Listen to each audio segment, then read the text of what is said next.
Hello, everyone. My name is Robert Winfree, and what you're about to listen to is an old episode of a podcast I used to host called Everyone Loves a Bad Guy. This particular episode is among my favorites from the show I used to do. This is one of my favorite topics in general.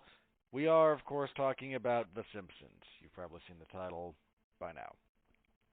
This show originally aired June 6th, 2014. Here we are almost 9 years later as I record this. And the show's still going. It won't stop. It will not stop. You'll never stop The Simpsons. They got stories for years.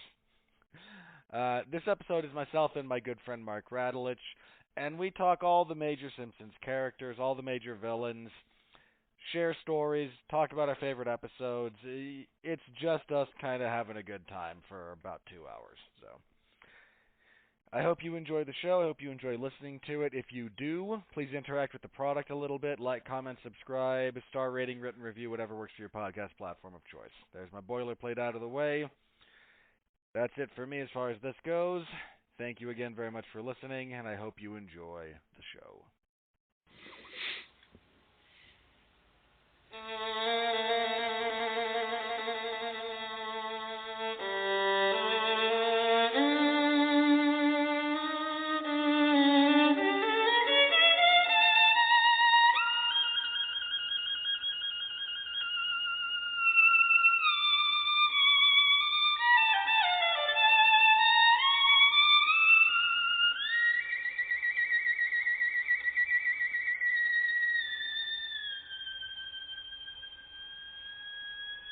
When the devil is too busy and debt a bit too much, they call on me by name, you see, for my special touch. To the gentlemen, I'm misfortune. To the ladies, I'm surprise. But call me by any name, anyway, it's all the same.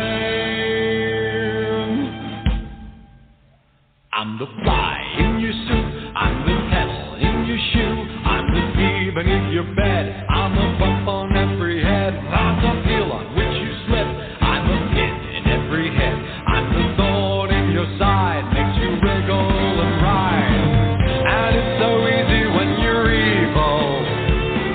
This is the life you see, the devil tips his hat to me, I do it all because I'm evil, and I do it all for free. Your tears are all the pay I'll ever need.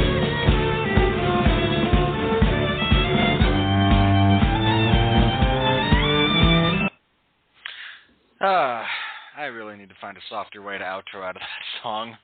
Oh well. Hello everybody, and thank you so very much for joining us here on Everyone Loves a Bad Guy. I am your host, your resident authority on evil, Mr. Robert Winfree. And again,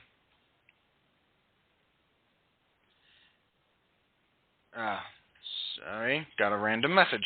Alright, anyway, thank you again for joining us here. Tonight, I'm celebrating, yay me, I finally am out of comics for the foreseeable future. I had a blast. I had a 3-month stint doing nothing but comic villains, a couple of major characters and their rogues galleries, and all the fun that was had. And there was plenty of fun, but like anything, you need a break from time to time. So I'm taking a break. I'm moving away from comics. Moving forward, there's nothing but good times ahead of us, and I have to go, I can't go cold turkey. So we've still got something animated tonight. I couldn't go all the way away from hand-drawn stuff. So here we are tonight, and we're tackling The Simpsons. Quite possibly my favorite television show ever. It's a toss-up, and I just have a deep affinity for the series. I love it very much. Not all of it and unconditionally, but most of it. And I've got my special guest with me. Yay, special guest. So it's not just me, because nobody wants that. But joining us from his exodus, which is nearing its end. It's almost been 40 years in the wilderness to find the one spot in all the Middle East without oil. For those of you who enjoy a little biblical humor. But the one-man mitzvah, the mandated reporter, Mark Radulich, is back here with us again. How you doing, Mark? No, don't do it, Piper. Piper, don't lie to the judge. Alex is just using you. Damn you, Piper. Damn you. Sorry, I've been caught up in is the new season of Orange is the New Black. You're lucky I'm even on the show tonight, to be honest. Yep. The real winners here are the listeners, so that they don't have to just deal with me. You know, you keep saying that, but I've seen the numbers, and your solo shows do just fine. Don't you shouldn't beat up on yourself. Why not? It's part of my shtick. Don't take it from me. Aw. No, it's a pleasure to be here as always. I've been looking forward to talking Simpsons with you since you started this. This was one of the ones you had talked about. I think at the time you were saying you were just going to do one dedicated to solely Mr. Burns, and that's obviously changed a little bit. But yeah, you had talked about this right when you started this podcast, and I said, well, whenever you do The Simpsons, let me know because I'm your man. So I'm excited. I'm also glad that you've stopped watching a show that prominently features a man who's most famous for laying face down in an apple pie. Alrighty. Sorry, I have an irrational hatred for the American Pie movies and all people associated with them. It's irrational, I know. Please don't try and tell me. Don't try and convince me otherwise. I know it's irrational. I'm not a fan of them, to be honest with you, but I know that at some point on the long road to ruin, we're going to end up doing the American Pie series, and that's going to be my wife's third appearance on the Radulich Broadcasting Network. We planned for that. Well, God bless you. Yeah, believe me, I'm not looking forward to it. I'm not like a huge fan of the American Pie movies, but it was one of the few franchises that I could get her on to talk about. So there you go. If we could all use a little more exposure to her wife, right? Yeah, everybody needs to get closer to my wife. Everybody. I like to put my wife out there and share her with the world, especially all the men that listen to this is a terrible gimmick and we should move on from right now. You're inching closer and closer to Divorce Cast. No, I'll tell you what.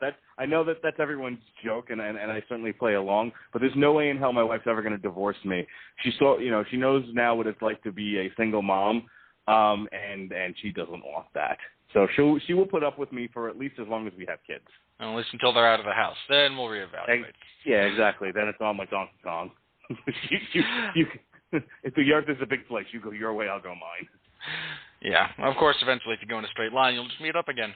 We courtesy of the earth being round. All right, yes, we can. So, The Simpsons. Make the next 4 left. That's the circle. So I'm curious, why did you say when I kind of started this, I want to, when I get to what made you say when you get to The Simpsons, I want to be on? What is it about the franchise in general that made you go, yes, I love talking about it, yes, I wish to talk about this with you? Well, I've watched the show since it was shorts on the Tracy Ullman show. That's how far back I go. I've watched it since it started. I used to watch it in syndication on repeats. I continue to watch the show even though it's not really funny anymore. I saw the movie. I think I saw it like opening night.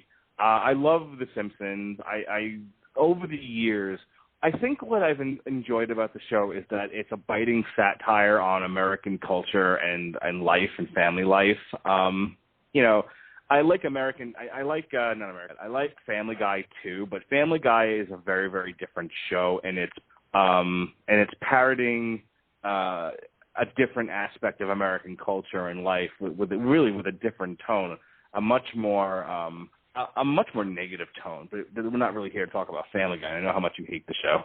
The Simpsons. I just hate Seth MacFarlane. Fair enough. I always thought The Simpsons definitely gave America a good shot in the ribs with the elbow, but did so in a way that was also respectful. And look, just to be plain and simple about it, the show over the years has been mostly very funny. It started off a little rough when the show focused on Bart.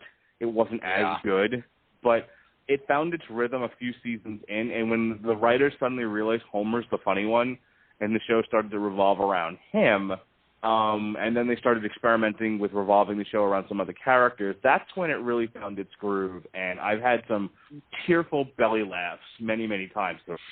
Yeah, I'm with you. Focusing on Bart was always kind of iffy, and he's a fine character to have that you focus on every now and then. He's a great ancillary character. He's a great kind of antagonist to just be the obnoxious kid. But the perspective everyone kind of sympathizes with and understands is that of Homer, and just trying to get through life with this cadre of insanity. Yeah, he's the lovable oaf. He is. He really is. Because he tries so hard. one of the things you and I talked about off air is, Homer means well. Homer is genuinely a good person. He's just so dumb. Yeah. He's so dumb, and he's so self-centered that he has a hard time getting out of his own way. It's very different than Peter, who he often gets compared to, where Peter is personality. He's mildly retarded, personality disordered individual who has almost no redeeming quality. Not it's a weird single that one. It's weird that the show kind of revolves around him because he's such an unlikable character. Yeah, I mean, I get the impression that if I lived around Homer Simpson, I'd be okay with it. I mean, sure, you get some craziness every now and then, but he's a good guy at heart. If I lived next to Peter, I'd shoot him. And then then I would just have documentation of some of his stupidity, and no jury on earth would convict me, which is just kind of my take on Homer. Or on Homer versus Peter. God, I hate Peter Griffin. I really do. It's irrational. But, all right, moving on. Kind of, since we're talking about specifically The Simpsons, I mean, we could kind of analyze Homer being oafish from time to time, or Bart being more than a pain in the backside. But the real kind of centralized villain from The Simpsons has been, always, and forever shall be that of Charles Montgomery Burns, the evil billionaire who owns the Springfield nuclear power plant. That's in that reckless driving there, Mr. B. It's true. He's a reckless driver. He hits Bart at one point. He blocks out the sun. The roster of things he's done. I think the most notorious things that he's done, wish you had uploaded it, because this wasn't notorious so much as it was the funniest thing they've ever put on The Simpsons. But the most notorious thing he's done was obviously dumping toxic waste into, I guess, a Springfield River. And, of course, that gave us the other-lovable Blinky. And then in the movie, he tries to block out the sun. Yeah, Blinky the fish. And he tries to block out the sun. But I tell you, my favorite Mr. Burns thing, and I'm sure you have an agenda here, but I got to talk about this. My favorite Mr. Burns moment is when he's singing about needing to make clothing out of pets. Oh, God, see my vest. Yes, see my vest, right.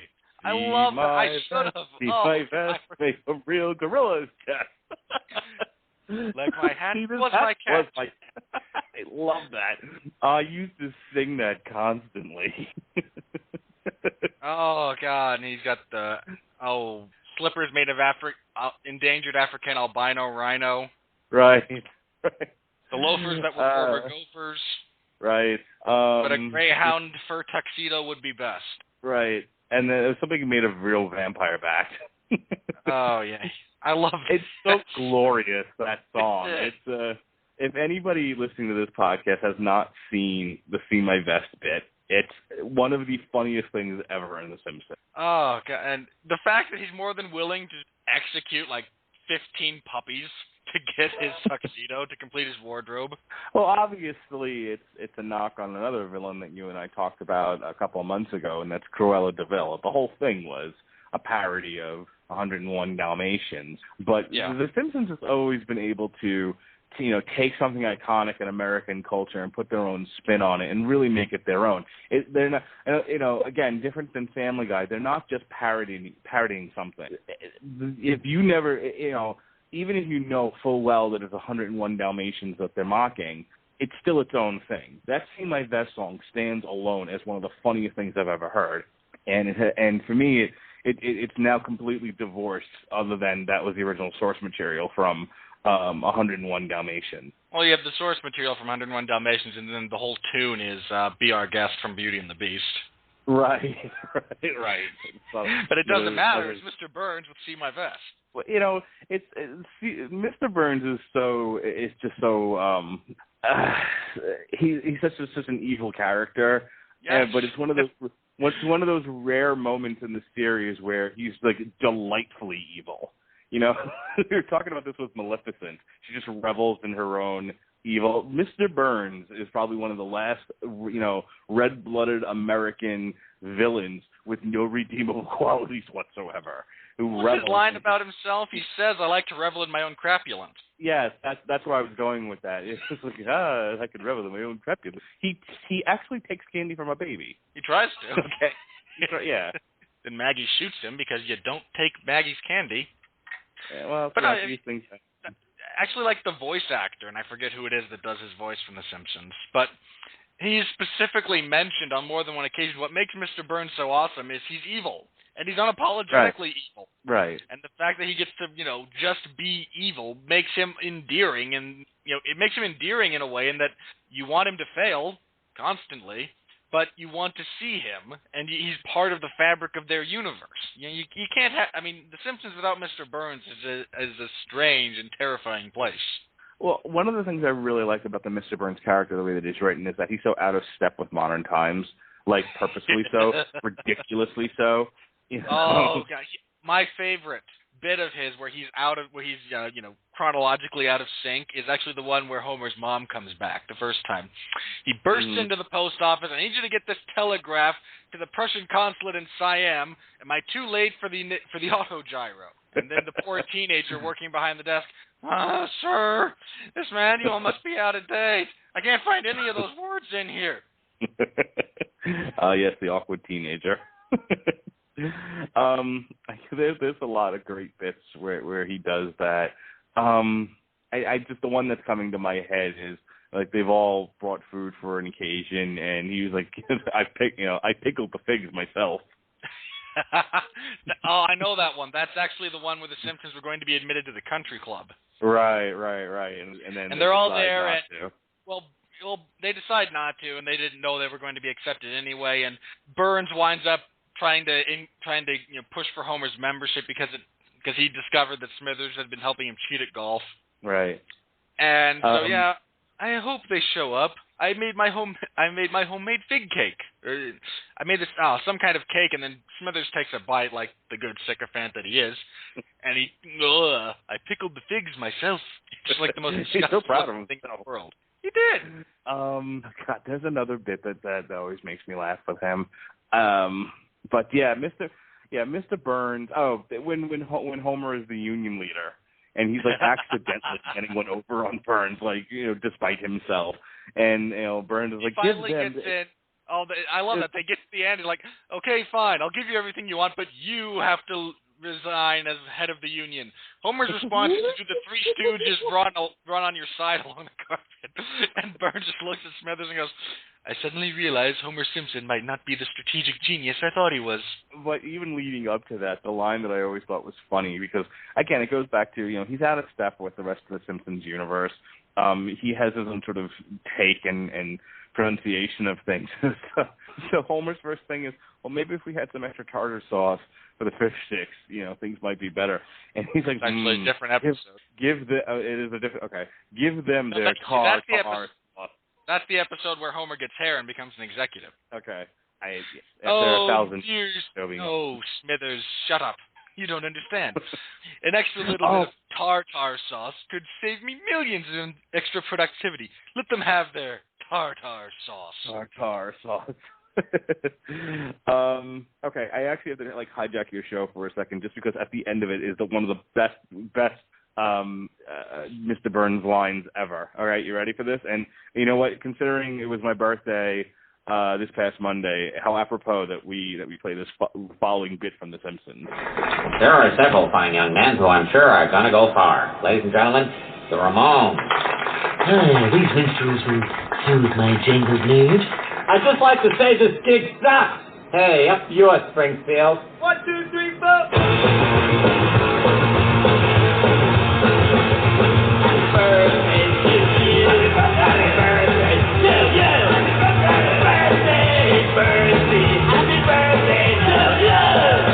Go to hell, you old bastard. Hey, I think they liked us.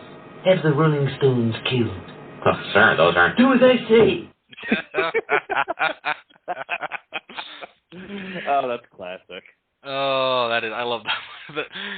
My other favorite bit with Burns, and I know we're just reciting our favorite bits with him now, but when he goes to the Mayo Clinic, and the crux of the episode is he leaves the Simpsons in charge of house sitting for him, and they wind up offshore having a monkey knife fight in international waters because the rules are exponentially more lax.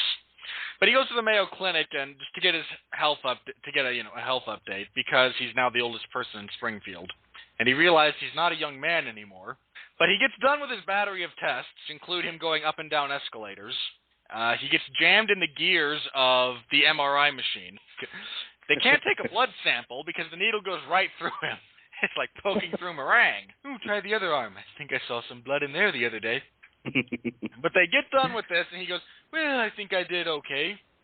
How about, now, doctor, if you'd like, you may shake my hand. And I don't think that's advisable. Mr. Burns, you have everything. What? Everything? Everything. Juvenile diabetes? Yes.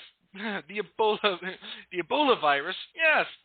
Hysterical pregnancy? A little bit, yes. Why am I upright? What's going on? Well, you see, you have what we call Three Stooges syndrome. Yeah, I have these adorable little germs here in this doorway to try and to make my point for me. Move it, Chowderhead. You see, when they all try to get together, all of your diseases are in perfect balance. You have no symptoms. So what you're saying is, I'm invincible. No, the slightest breeze, indestructible.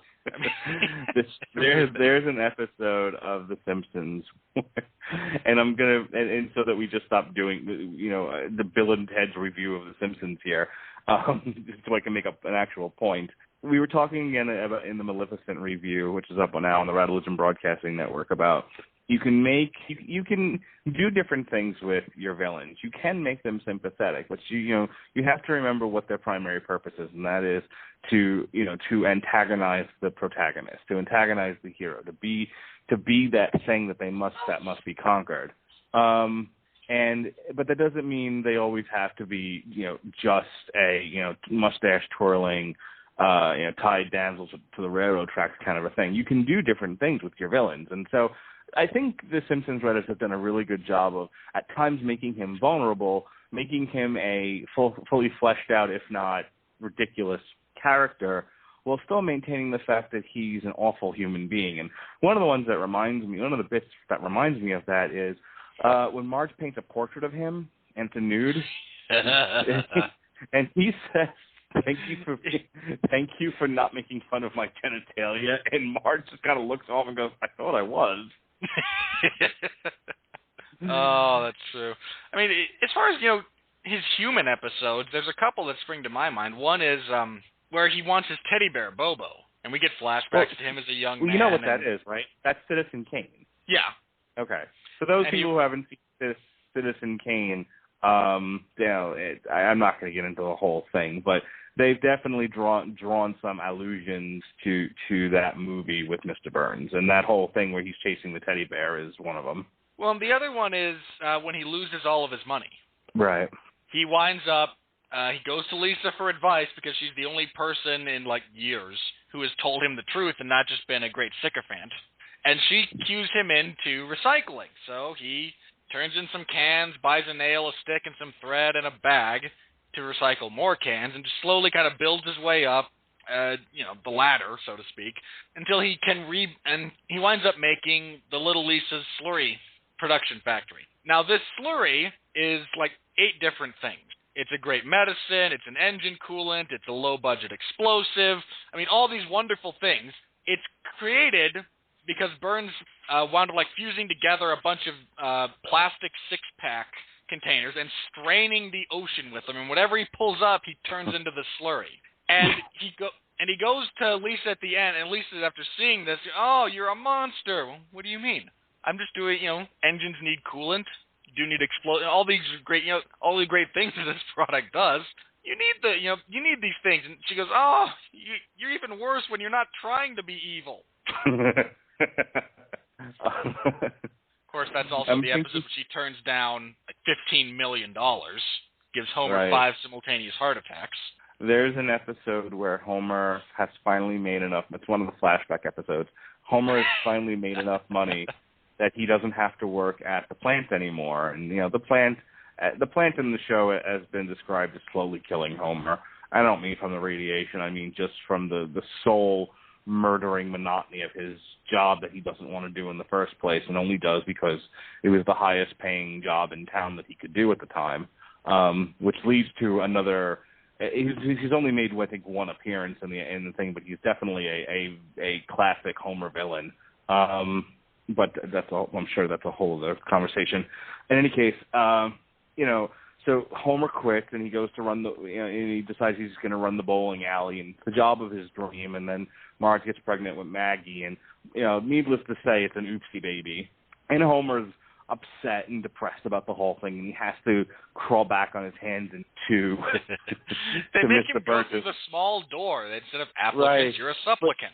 But there's there's two lines from Mr. Burns, which again it produced that kind of involuntary gasping for air laugh that The Simpsons is so good at. And so he goes to give him back. So he goes to get back his job, and Mr. Burns says, "Okay," and he turns to Smithers and says, "Give him the plague." It's customary to give you the plague. What?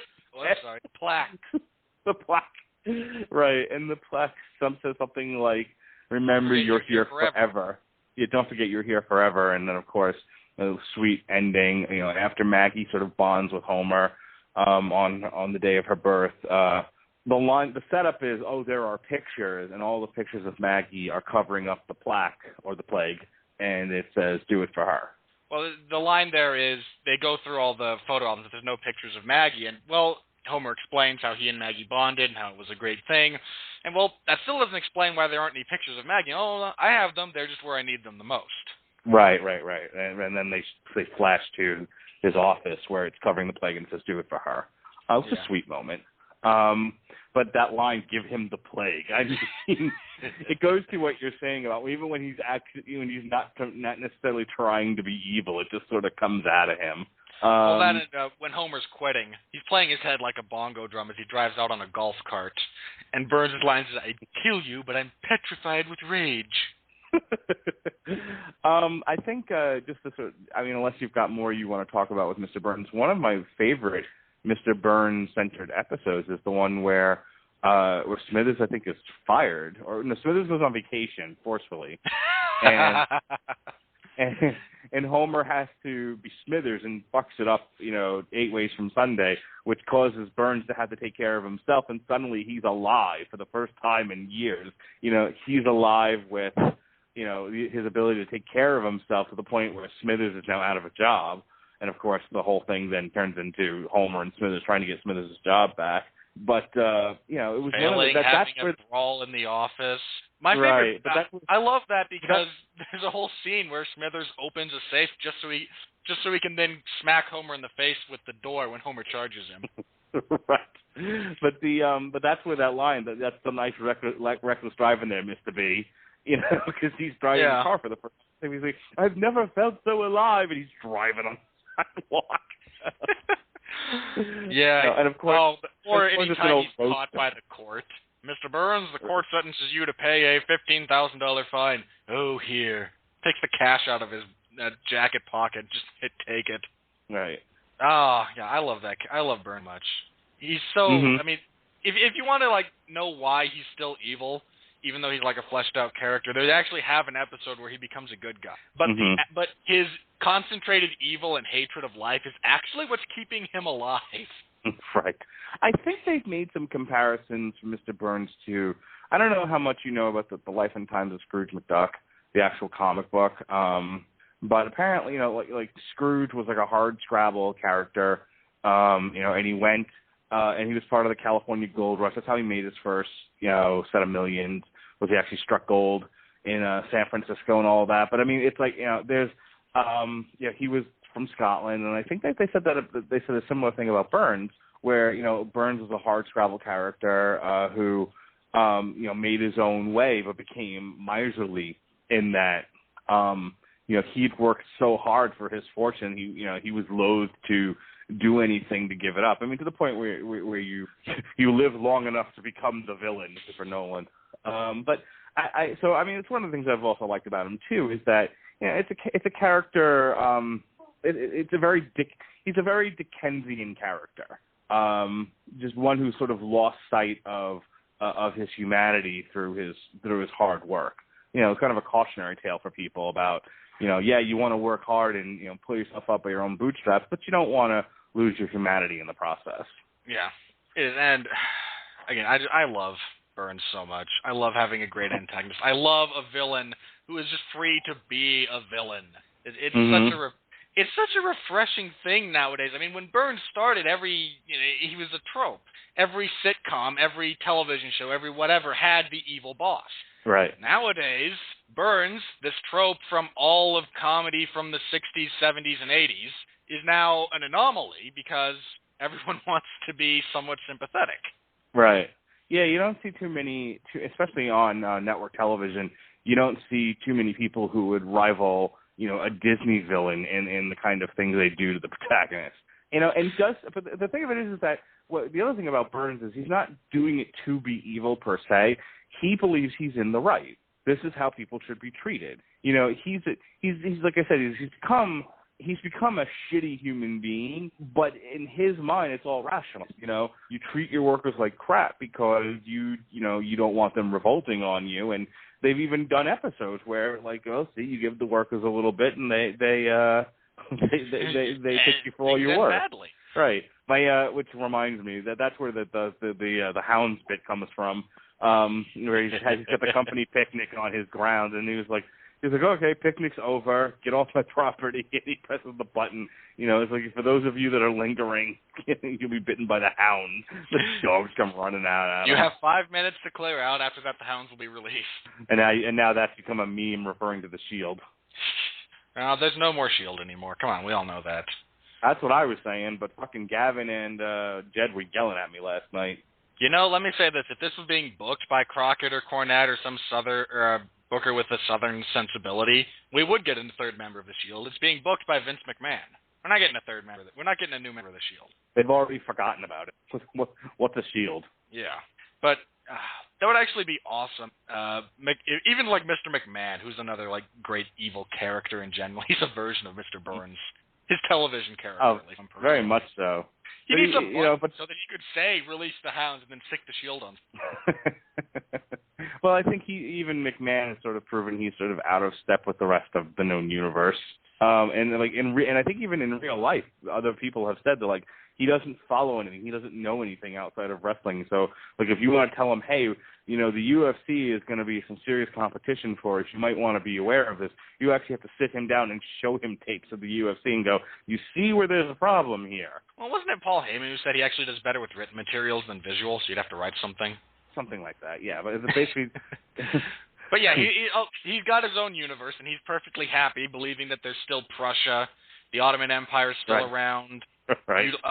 Oh, God, that reminds me. Incidentally, my favorite Burns line ever is, I have two, but my favorite ever, because I don't want to just do this whole thing on Mr. Burns. I mean, I kind of do, but we have other characters to talk about. But my two favorite Burns lines are completely innocuous to the episodes. He plays no part other than to be here and say these lines. Mm-hmm. The first one is when Lisa first becomes a vegetarian and pushes Homer's suckling pig down a cliff, and he and Bart are chasing it. I know where this is going. It's just a little slimy when it goes through some water. It's still good. It goes through a bunch of bushes. It's just a little scratched up. It's still good. It's still good. Falls into the river, goes into this dam, and plugs up one of the drainage exits. Pressure builds up, and the pig goes flying out there at Homer. It's just a little airborne. Still good. It's still good. And Bart's with him. It's gone. I know. But we cut away to Burns and Smithers just sitting in his office looking out the window. I think I'll donate $1 million to charity. Really, sir? When pigs fly. And they both start laughing, and then you see the pig fly across their window, and then they both stop and just stare for a minute, and then Smithers, will you be donating that $1 million now, sir? No, I think not. But then... a credit to the animators, because it's crude animation. We're not talking, Disney level here. But it doesn't matter, because despite the fact that it's crude animation, the look on Burns' face when he sees the flying pig it's awesome. It's fucking priceless. It is. It absolutely is. But my other favorite is when Bart joins the preteen Braves, and Marge is teaching them how to make smoke signals. And we cut away to Burns on his ledge, and he sees these smoke signals. Smithers, the Pawnee have returned. I guess they want their souls back. And of course, Burns is a member of the Republican Party, along with the Arnold Schwarzenegger knockoff and Dracula. And the rich Texan. And the rich Texan. The rich oil baron Texan. Krusty. Krusty shows up at the Republican Party. Right. Oh, I love their evil. I love their satire of politics. You have the Republican Party, and then you have the Democrats, which is the lesbian sister, Patty, a couple of gay guys, and Senior Bumblebee. There's a bit where they move up, the Springfield moves up their primary. It's one of the funniest episodes of The Simpsons I've ever seen. Yes. And you see Krusty trying to steal Jon Stewart's act, and Jon Stewart's, just totally hurt by it. And he's like, Krusty, what's happened to you? Krusty's like, I don't know what you're talking about. I've always been terrible. It's true. I think I have stolen, as far as, Simpsons bits, the two characters I've stolen the most from are of course, Comic Book Guy. And, when you're nerds like us, it would be hard not to steal from Comic Book Guy. Because he speaks our language. But the other one I steal from constantly. I mean, my face of general annoyance and frustration with the MMA product is the Krusty. Oh, yeah, I love that. It's like, you got your comeback special. Yeah, but it's on Fox. Yeah. Radio, but, just look up Krusty gets canceled.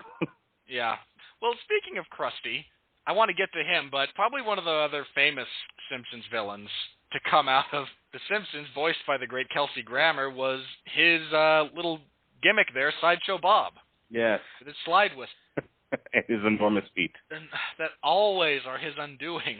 Did you get the feeling with Sideshow Bob that he outlived usefulness?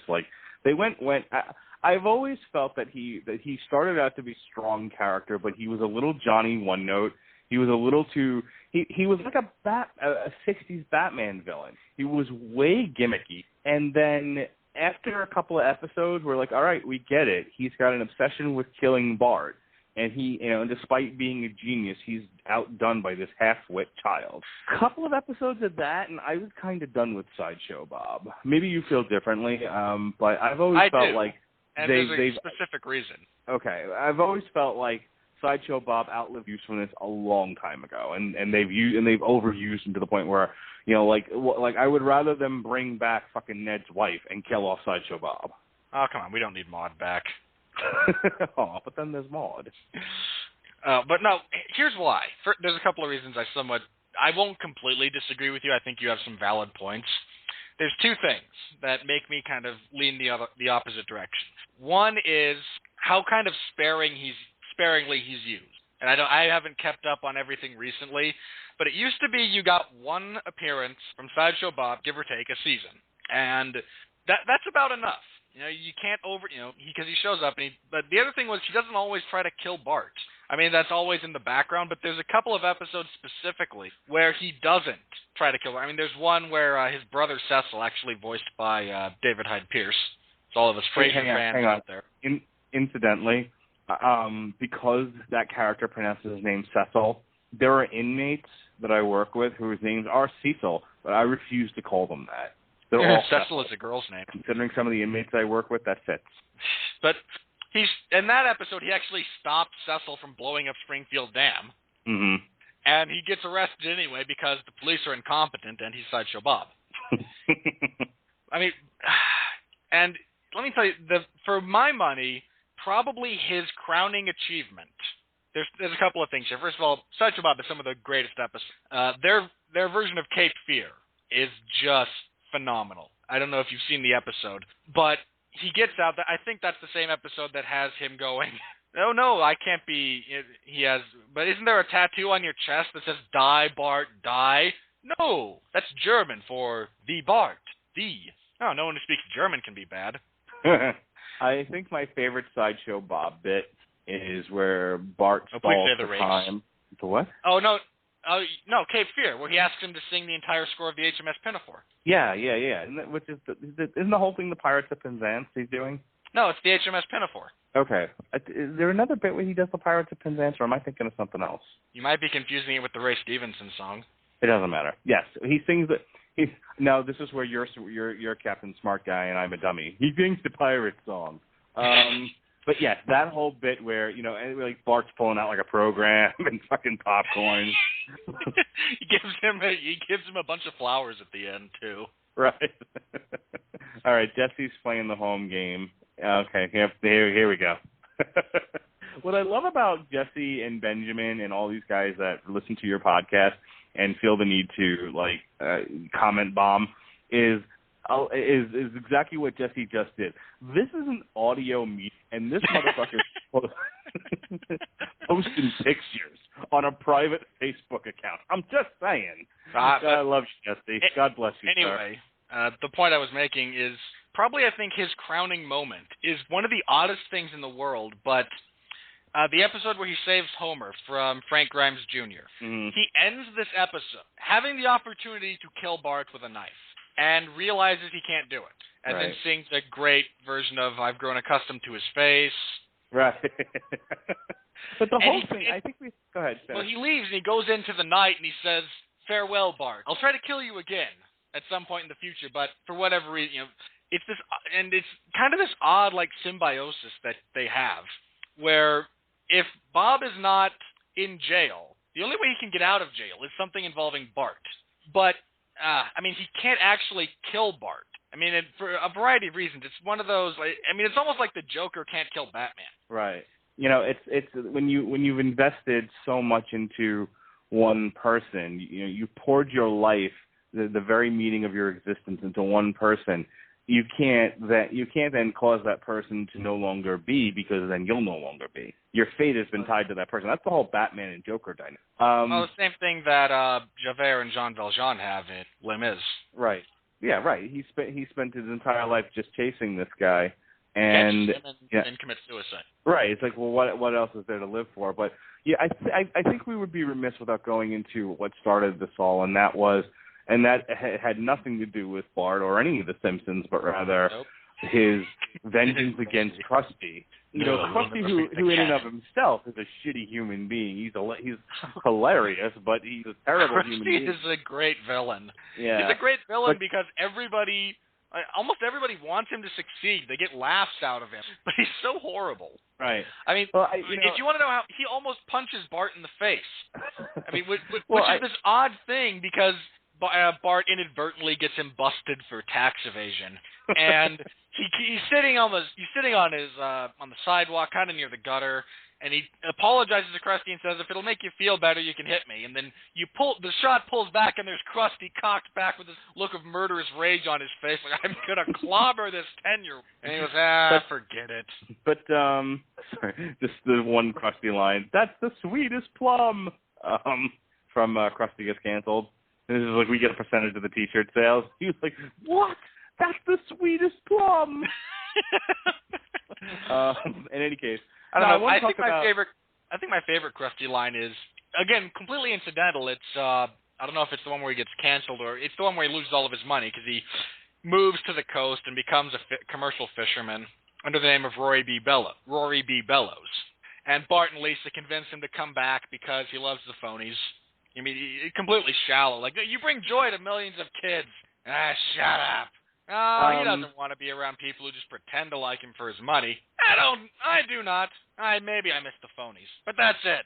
Anyway, at the end, he jumps off the boat, swims to the shore, and decides to go back to being a clown. And Lisa asks him, "Well, wait a minute. How are you going to get all your money back?" And his response is, "I wouldn't worry. The life of Rory B. Bellows is insured for a surprisingly large amount."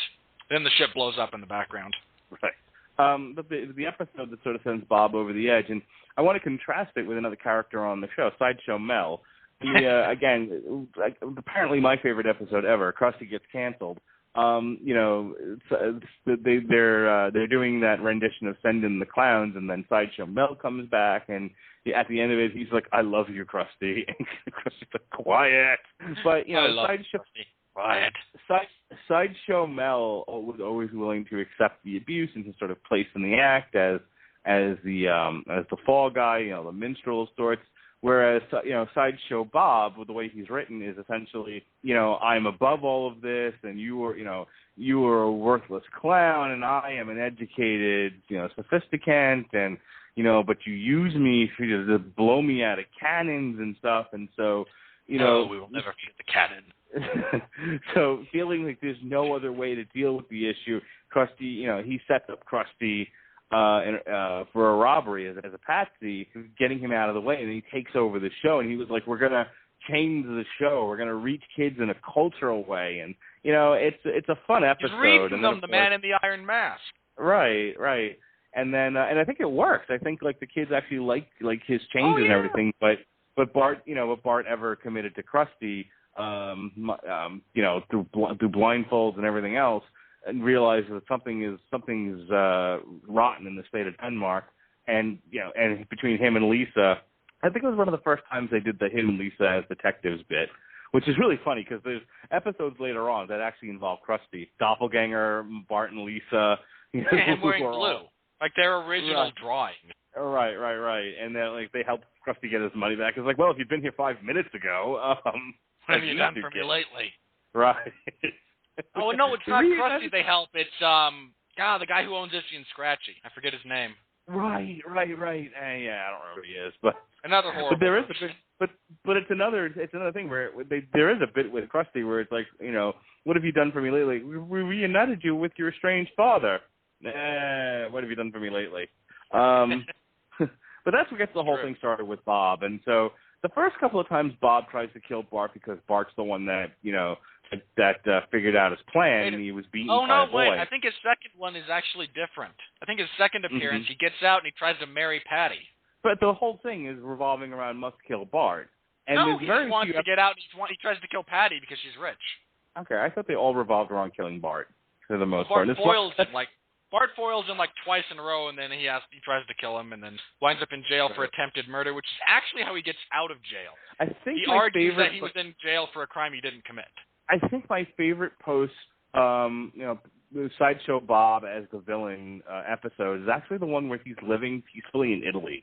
And the only thing I really like about that episode is the baby. The baby is chanting something in Italian, and it's hilarical. It's hysterical. Vendetta, because he wants to be like his dad and swears a vendetta. Right, vendetta. And that's and he sees a butterfly, Farfalla vendetta.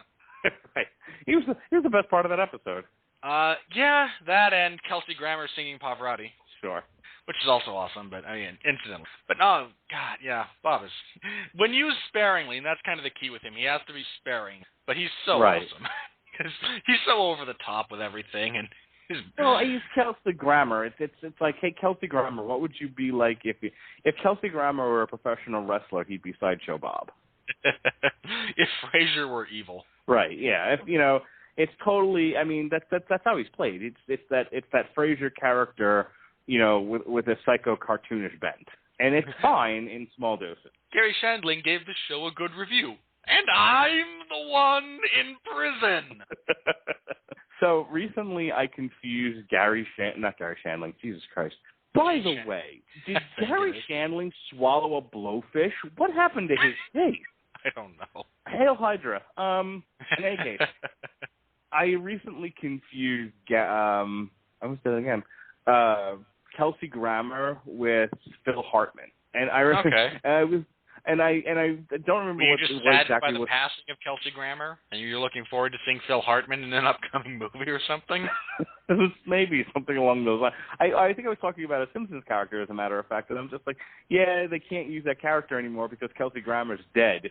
And, I remember what it was. I was talking to my wife about Days of Future Past, and I was like, I wonder who they got to play Beast in that scene at the end, because it couldn't have been Kelsey Grammer. He's dead. And my wife's looking at me, like, you're thinking of Phil Hartman, dear.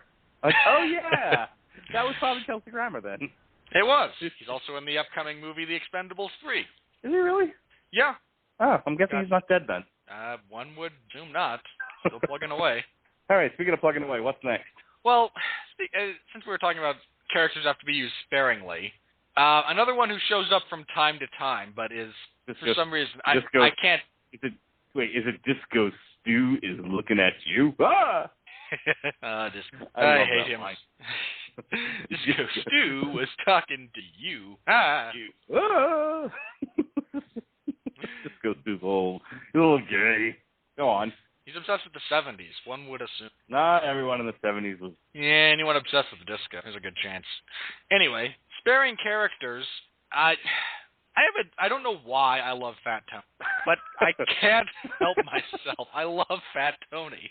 Well, the best part of the way they use Fat Tony is he's not, is that Homer is somewhat bullied by him just by virtue of the fact that he's a mob boss. But there are times where Homer is almost his equal. There have been episodes or there have been scenes, and I'm thinking specifically of one where Homer's like shaking his head disapprovingly. He's like, "Oh, Fat Tony."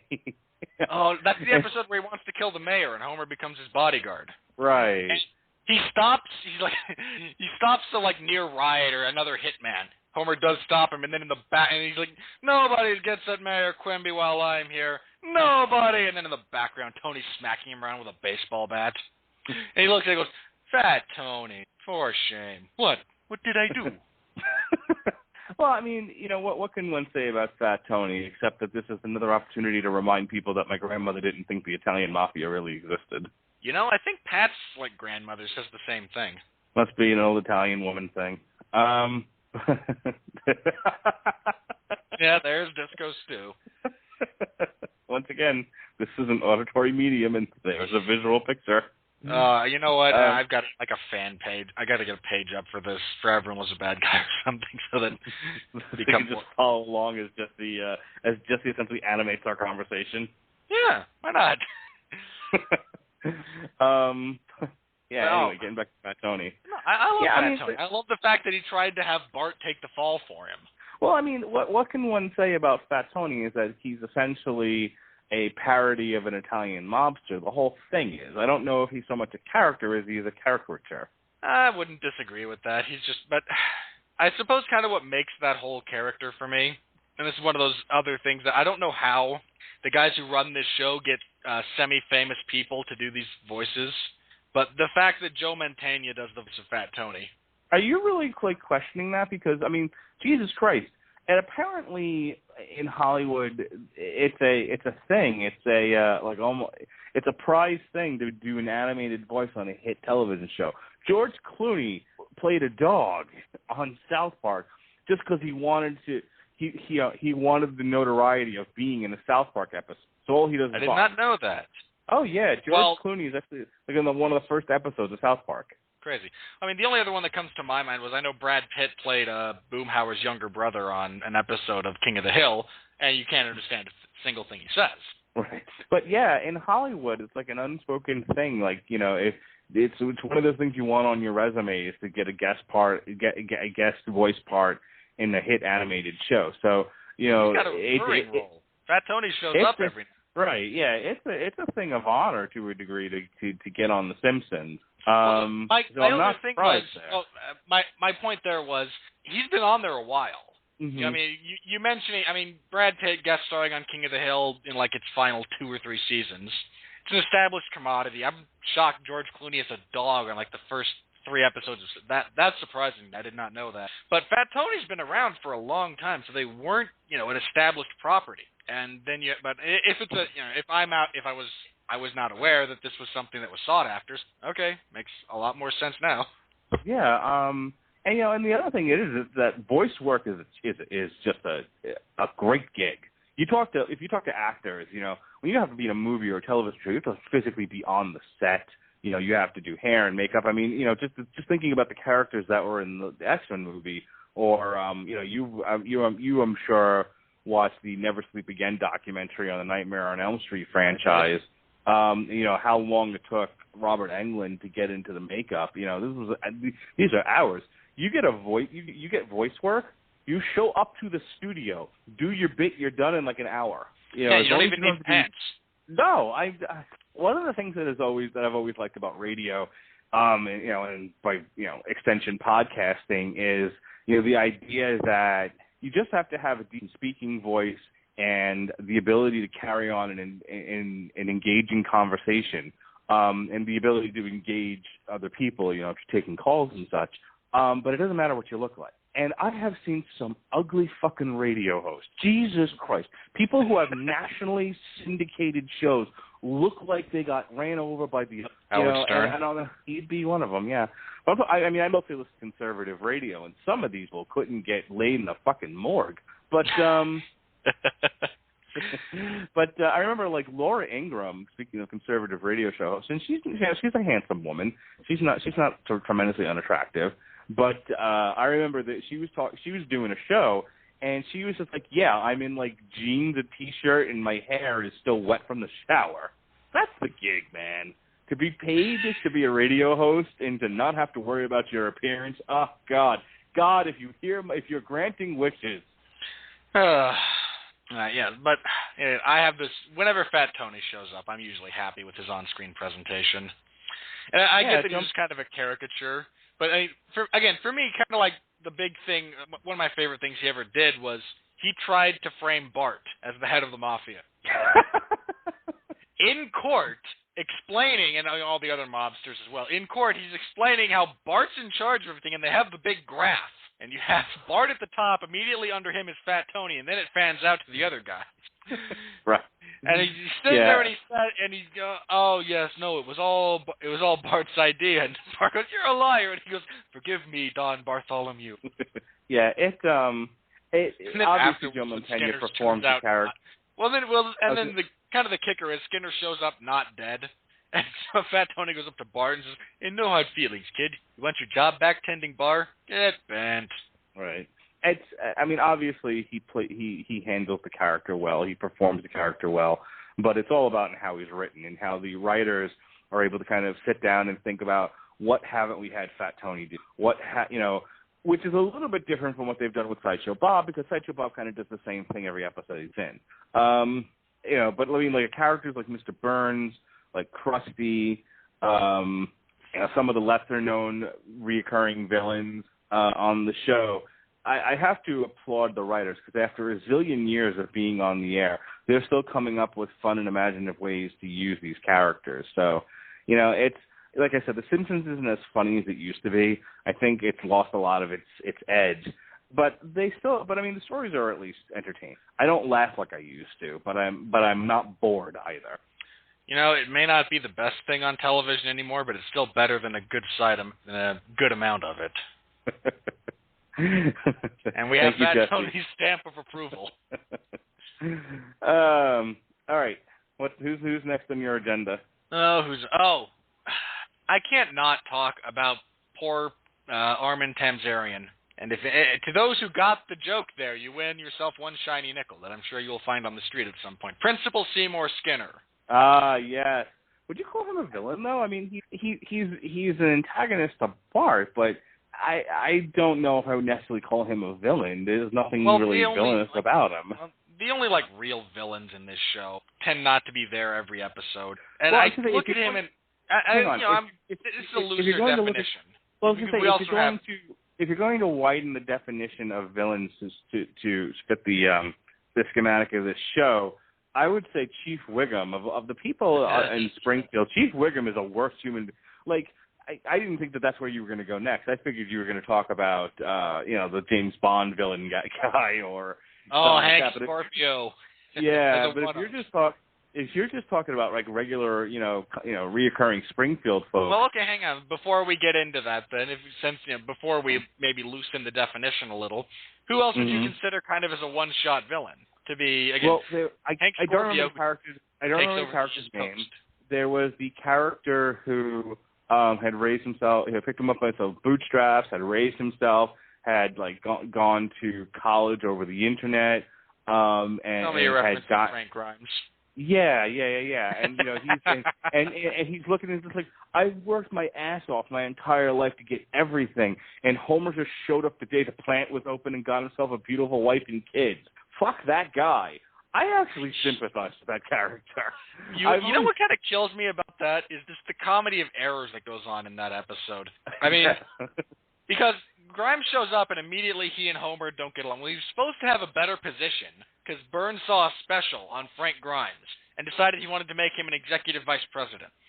So he had Smithers go out and find him. Smithers went out, found him, brought him back, and they walk in the door and Burns goes, Smithers, I just saw the most delightful special on television about a collie who rescued 6 babies.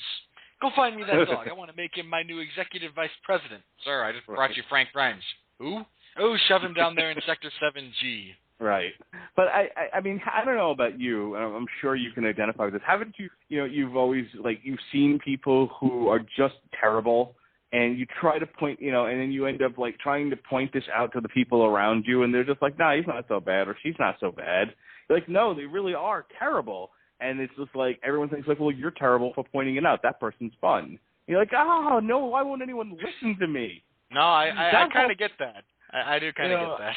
So like, it's one of those episodes where I actually identified with the villain. like I hear you, Frank Grimes. Some people just, some people undeservedly just get shit handed to them, that they don't deserve. But that's just the way life is. And then he blows himself up. Well, the other thing about that is Grimes takes it to this bizarre extreme. Right. Where, I think it comes when Homer invites him over for dinner. And he freaks out at his family because they're his family. And he goes, no, there will be no craziness. There will be no shenanigans. None of that. We're going to look nice. We're going to have pleasant conversation. You're not going to set his car on fire. You're not going to, whatever it is. No, we're just going to be a normal family for the evening. And Grimes shows up and he's like, my God, you live in a palace. He lives in a normal-sized house. I live in an apartment above one bowling alley and below another bowling alley. Right. And you've got a beautiful wife and your kids are well-behaved, and this is not fair. And again, and Homer is like, so then Grimes' response is, well, you know what? I'm going to humiliate Homer. So he tries to get him fired, and it doesn't work. He convinces him to enter a contest for elementary school children where they try to improve upon the plant's design. And, of course, Martin shows up with a fully functional reactor that actually powers the room they're holding the competition in. Right. And But Homer wins. Response is, but where's the love? You've overlooked the worker and the people there. You have failed. Get out. Martin has to leave. Homer shows up with a relatively poorly done one.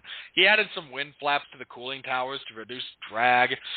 And as soon as he walks on there, Grimes stands up and goes, hey, look at Homer. He's in a competition for children. Look at him. And everyone goes, shut up. Right, and like Lenny and Carl are just like, yeah, and he's killing it. Yeah, he wins. So this thing just from Jesse Starcher just playing the home game. I'm saying you are what's wrong with America, Simpson. And then I have to he save wins, this because I got to use this for something else. And then after he wins, and everyone's like, yeah, you did a good job, Homer. He freaks out. I don't need, what's this? I can stuff my face because I'm Homer Simpson. The end of that is, ooh, high voltage danger. Well, I don't need safety equipment.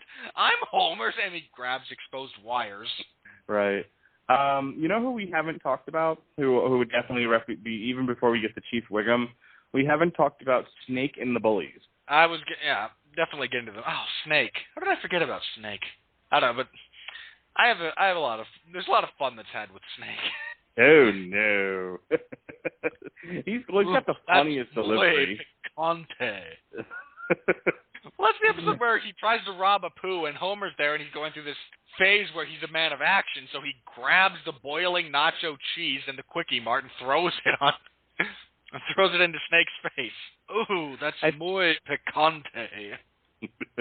I think one of the ones that I've always enjoyed was actually a Treehouse of Horror where they execute Snake, but his hair has his soul. So well, Homer gets the hair transplant. Right, and then Snake is making him do things. That's ridiculous.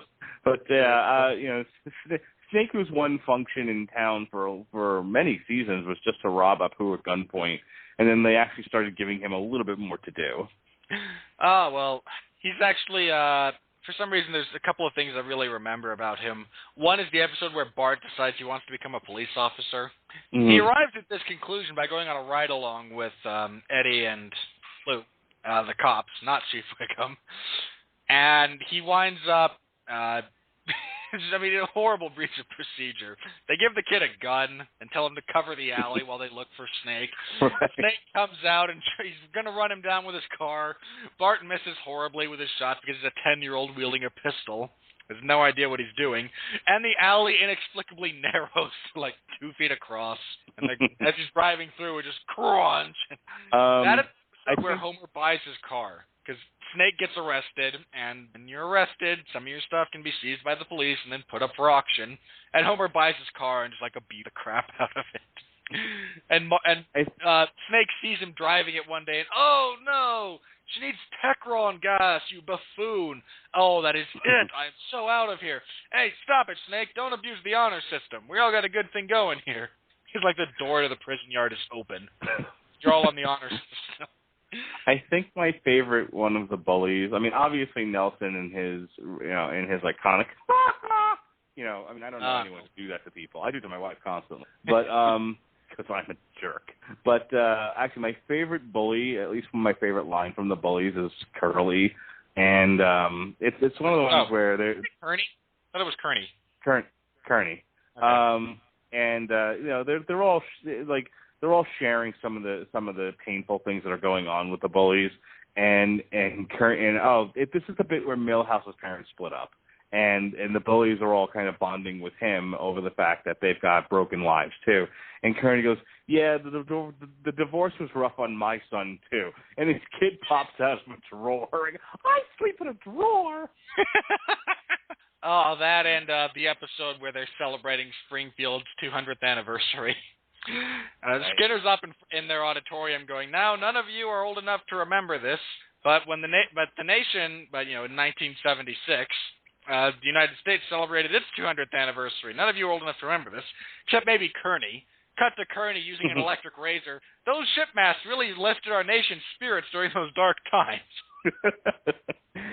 What I liked about the bullies is, again, they're not necessarily one note. They initially started off that way. And it's funny because over the years, the writers can't decide if Bart is a nerd or if he's one of the cool kids. Where does he stand with the bullying? It's definitely ebbed and flowed depending on who the writers were and what kind of stories they were telling. Because there are episodes where Bart's one of the bullies. He's part of the gang.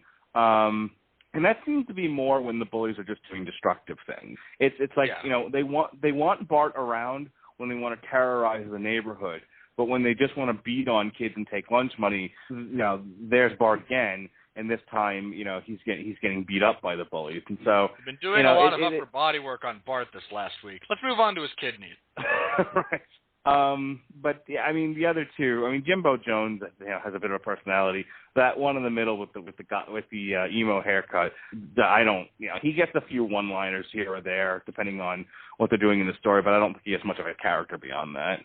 My favorite thing with him, and I forget his name, but when all the bullies are talking at one point and Kearney's lamenting that his mom's fat because she takes these antidepressants, and well, no, he's lamenting that they, oh, your mom's fat. That's because she's on antidepressants, and they fight for a minute. Man, I wish my mom would pay attention to me. She can't because she's depressed. Shut up! Right. But that, of course, takes us back to Nelson, who, again, started out as just a tormentor of Bart and actually became a character. And a semi-sympathetic one at that. Actually, some of my favorite Nelson episodes have been the ones where him and Lisa have a relation. And even now, that's the first time you see Nelson as a character is when Lisa tries to, when he's got the poster in his room that says the whales. And, she looks at it and goes, the whales, and his response is, gotta nuke something. I think in one of the flash forward episodes, they've established that Nelson's father went out for cigarettes and never came back, and so he's impregnated, I think, both the twins, and he's like, all right, time to pick up on my father's legacy. Girls, I'm going out for cigarettes. Yeah, well, I mean, I think the first time you see him is actually one of my favorite episodes ever, where Bart gets the entire neighborhood to wage war on Nelson. We're talking first season, give or take. It's one of my favorites because you meet Crazy Herman with one arm. Right. And they have the water balloons that they're going to saturate him with, and they say happy birthday, and he'd rather they said death from above. Well, I mean, and Nelson's another one where he started off as just purely an antagonist for Bart, and Bart had other friends in the school. He had the albino kid, he had a black kid, and they've since done away a lot with a lot of the friends in Bart's life, and Bart's friend is Nelson. They seem to do more. They seem to he's more him and they've done a lot of episodes where Bart's gang essentially is Milhouse, Martin, and Nelson. And one of my favorite episodes of The Simpsons is actually the one where they go on a road trip with Martin's money. Yeah, they were going to the grammar rodeo, the National Grammar Rodeo in Canada. Right, and then they're going to see the largest ball of twine. And one of my favorite panning scenes is when they go to see. Tell me you mean Andy Williams. Andy Williams, right? They're driving. If you haven't seen the episode, they fake going to the National Grammar Rodeo in Canada, which aggravates Lisa because she's better at grammar, and why would they hold our national finals in a different country? Which is way overthinking the fact that grammar rodeos are not a thing. But they get a rental car with Bart's fake ID that's not laminated, and they go on a road trip, and they can't figure out where to go because they're a bunch of 10-year-olds. And they decide they want to go to Knoxville, Tennessee for the World's Fair, which took place in like 1984. And as they're driving through Branson, Missouri, Nelson looks out the window, sees an Andy Williams performing. Incidentally, Andy Williams! Bart gets the best line about Branson ever. They're driving through it. What's this? It's Branson, Missouri. My dad says it's what Vegas would be like if Ned Flanders ran it. But yeah, they go to see have...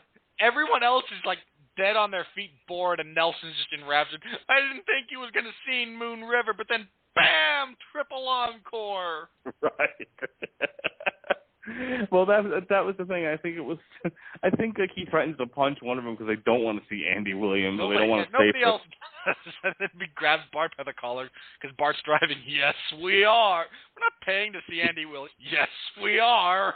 Yeah, it's a great scene. It's a fun bit, and then of course, they're out of money at one point, and they're sitting on the curb, and they're all wearing wigs. Because the Sun Sphere, that was like the highlight of the World's Fair in Knoxville, Tennessee. Right. Nelson knocks it over with a rock, and it crushes their rental car.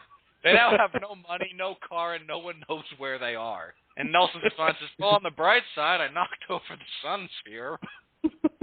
And I think Lisa has to get him home, and Bart becomes a courier, and eventually his route takes him through Springfield, and that's how they get home again.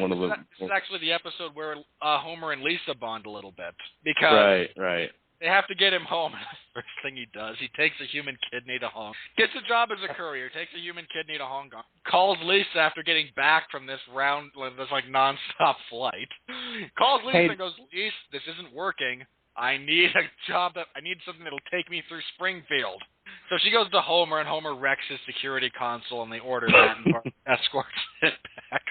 That's one of my favorite things ever, because Bart confides in her, and Lisa promises not to tell anyone, so she tells Homer about what's happened, and Homer's response is here's what we're going to do. I will send Bart the money to come home. I will murder him. Hey, real quick, did you see this headline? Invicta Fighting Championship signs multi-year deal to air events on UFC Fight Pass. I don't know why they take the viewership cut, but okay. What do you mean? I don't know how they're being broadcast. They're probably reaching more people than they will on the Fight Pass. I'm taking a shot at UFC Fight Pass and its subscription rate product. Their stuff was originally through Ustream. They tried one pay-per-view with Cyborg on it, and she's not going to be on every pay-per-view. So I'm guessing... they might actually move up. Yeah, I was going to say I would tell you that this was a good idea. And that getting off of Ustream was probably a good idea. Yeah, I didn't know they were that far down the totem pole. Okay, back to the Simpsons. I just saw that and I was like, hey, I tell the other MMA guy about this. Yeah. Before we get too far off the bullies, I just want to mention one of my favorite things with Jimbo. This is one of the craziest episodes ever. But the new family moves in next door. Bart develops a crush on the older girl, and she's dating Jimbo. So she's over there babysitting. Jimbo comes over. They're doing the typical teenage thing. They're making out on the couch, and Bart's feeling heartbroken.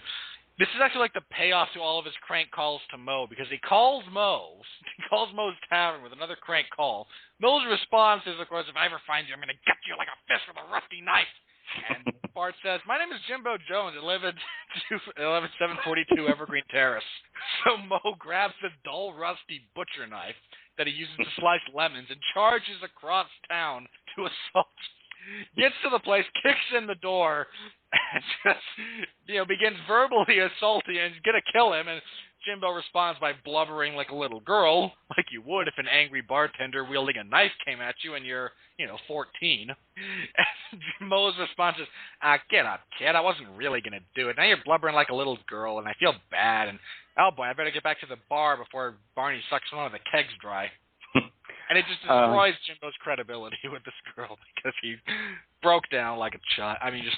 Well, Moe is definitely not one of the pieces of garbage in Springfield, though he still has one of the more memorable. That whole prank call bit has produced some really funny lines from Moe. I think my favorite is, I'm going to cut out your eyeballs and stick them up and stick them in your butt so you can watch me kick the crap out of you. I'm going to yank your eyes out, shove them down your pants so you can watch me kick the crap out of you. Right, yeah, shove them down your pants. That's the one that's always stuck with me. That's a good one.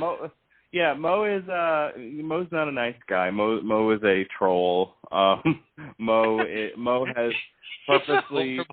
has purposely gotten Homer and Barney to not that they needed much help, but he's definitely got a parasitic relationship with Barney. Barney, who in many episodes the gimmick with him is if he quit drinking he would be talented in so many ways. He was an astronaut and a dancer, and he's just a smart guy. But he's like Moe's biggest customer. So he always so he can't lose Barney. Same thing with Homer. Neither one of them could ever leave the bar. Moe would go out of business. Right. But Moe's always had a thing for Midge. Who of course is Marge. Marge, yeah. He's there's like no redeeming. He's been involved in like organ, the black market organ dealing. It's just I think all of his beer is watered down. Yeah, I think like his bar is like roach infested and shit. It's just like every bad thing you could say about him. That's him. But even he finds stuff. My favorite thing with Moe is when Ned Flanders goes on his epic rant, and he insults everyone. He looks at Moe, and his line for Moe is, "You ugly, hate-filled man." And Moe's response is, "Hey, I might be ugly and hate-filled, but what was the third thing?" Oh, Ned. I love that rant. I really do. I mean, I think everyone should explode like that from time to time. Do it, safely, but... I don't know if you've ever... I don't know like how much Family Guy you've ever watched, but there's one which, probably too much. Especially if you're familiar with the character, when Quagmire goes off on Brian, is one of my favorite like on-screen rants of all time. Oh yeah, they go to dinner and he has this huge rant about why he doesn't like it. That's also the episode that episode ends with, "Hey Quagmire, your dad." So we are. Oh wow! Did you add time? I did. We're having too much fun. Okay. All right, fair enough. You wanted to talk about Chief Wiggum because that poor guy. Yeah, Chief Wiggum is. I mean, the cops are all crooked in Springfield, but he is the absolute worst. He this is first of all, he's only either like moderately adept at catching Snake, but as far as any of the criminals and giving Homer tickets. Those were his two big accomplishments throughout the series. But other than that, he does absolutely nothing. And he's one of these characters where, it's, I'm not going to go too much into The Wire, but, they talk about The Wire, about like the disillusionment of police officers due to the, your bureaucracy and red tape and all this other stuff and just the unending war on drugs. And while The Simpsons doesn't really get into all of that, it does take that idea of the disillusioned police officer and, boy, is that Chief Wiggum. Oh, yeah, that poor guy. It's a funny character, but, I mean, it's totally like, he's totally the picture of the shitty police officer. Oh, he always he can be bribed easily. Yeah, there's nothing to it. The episode where the carnival comes to town and Homer runs the crooked ring game for about 5 minutes before Wiggum shows up and asks for a bribe. Actually asks for a bribe, mind you. Talks with Homer's running it, and it's a ring game. I'm really looking for Mr. Bribe, and Homer just will not pick up on the cues. And after not being bribed, Clancy's like, whatever, impound the lot. It's a crooked game. I mean, it is a crooked game, but he asks for a bribe. Oh, when Bart, there's an episode where Bart like fakes fakes his engagement to get wedding gifts, and he's trying to get away with all of the wedding gifts because there is no marriage, there is no wedding. You know, he faked it. He runs into Chief Wiggum as he's trying to escape with the loot because that's what he's trying to escape with the loot. And Chief Wiggum stops him, and Bart's response is, "Oh, Chief, could I interest you in some fine free materials?" And he's got like all the crappy wedding gifts you usually get. And Wiggum's response is pretty simple. He's like, "What does it say on my badge?" He taps it with his nightstick, and it actually says cash bribes only.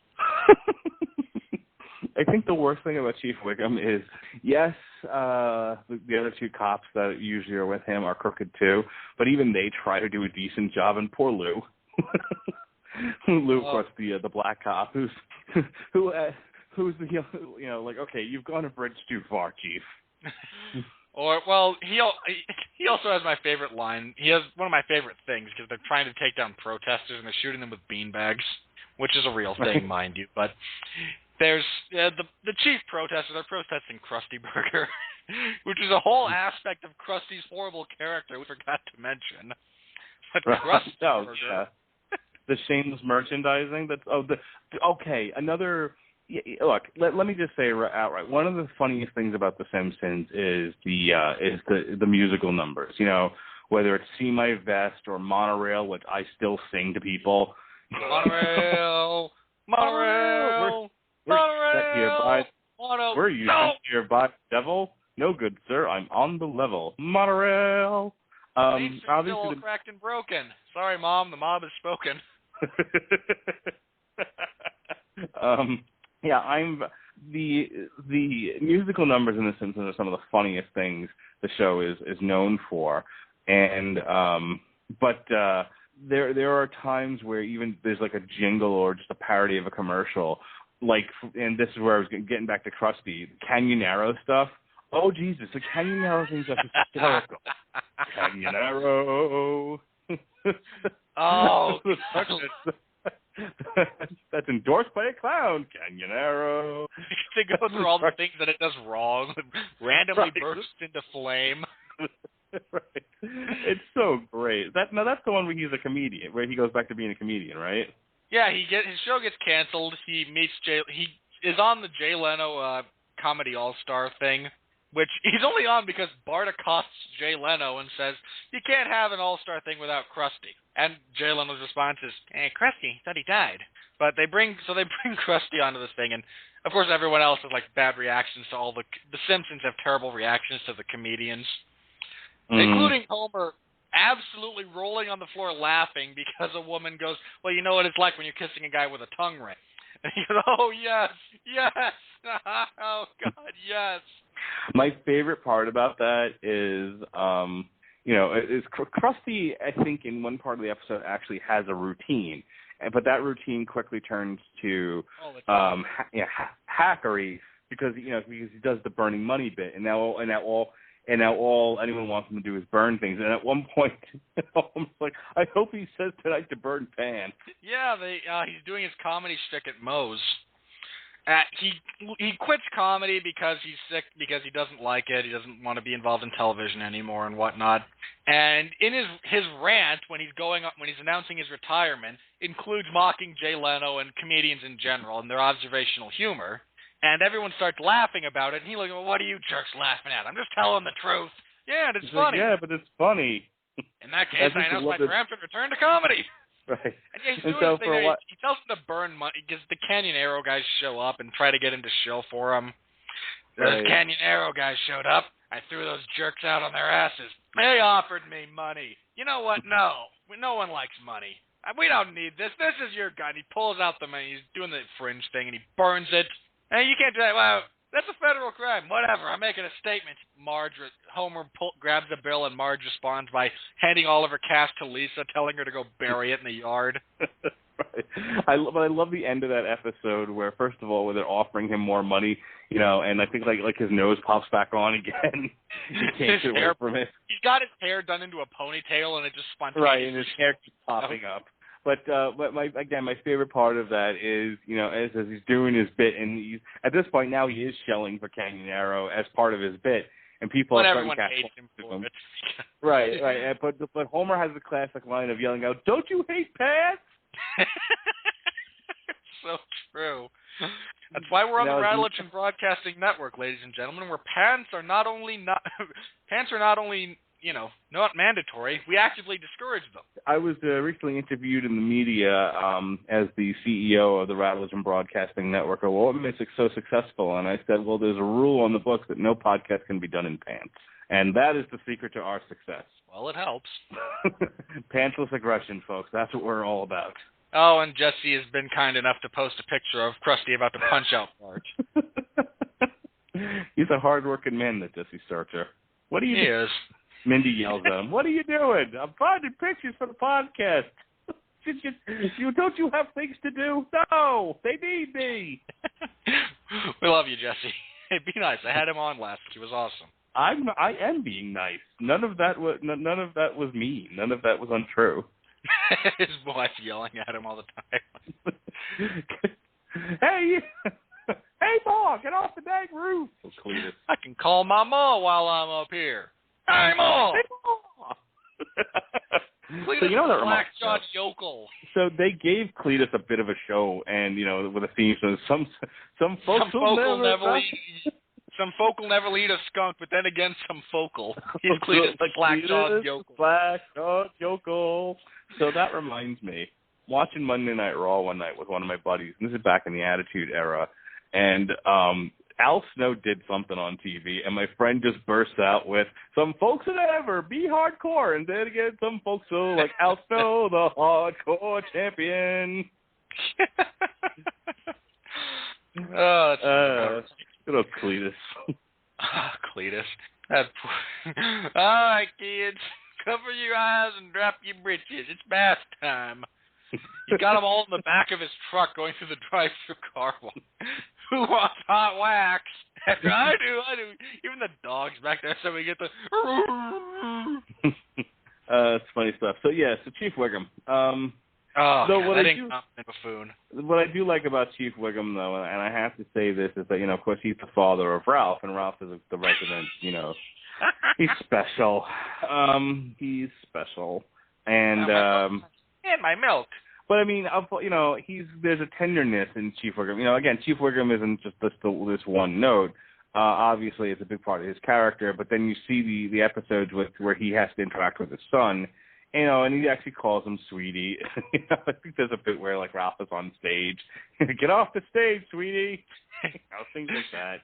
But there's a genuine tenderness there. Okay, here's probably my favorite interaction between Clancy and Ralph.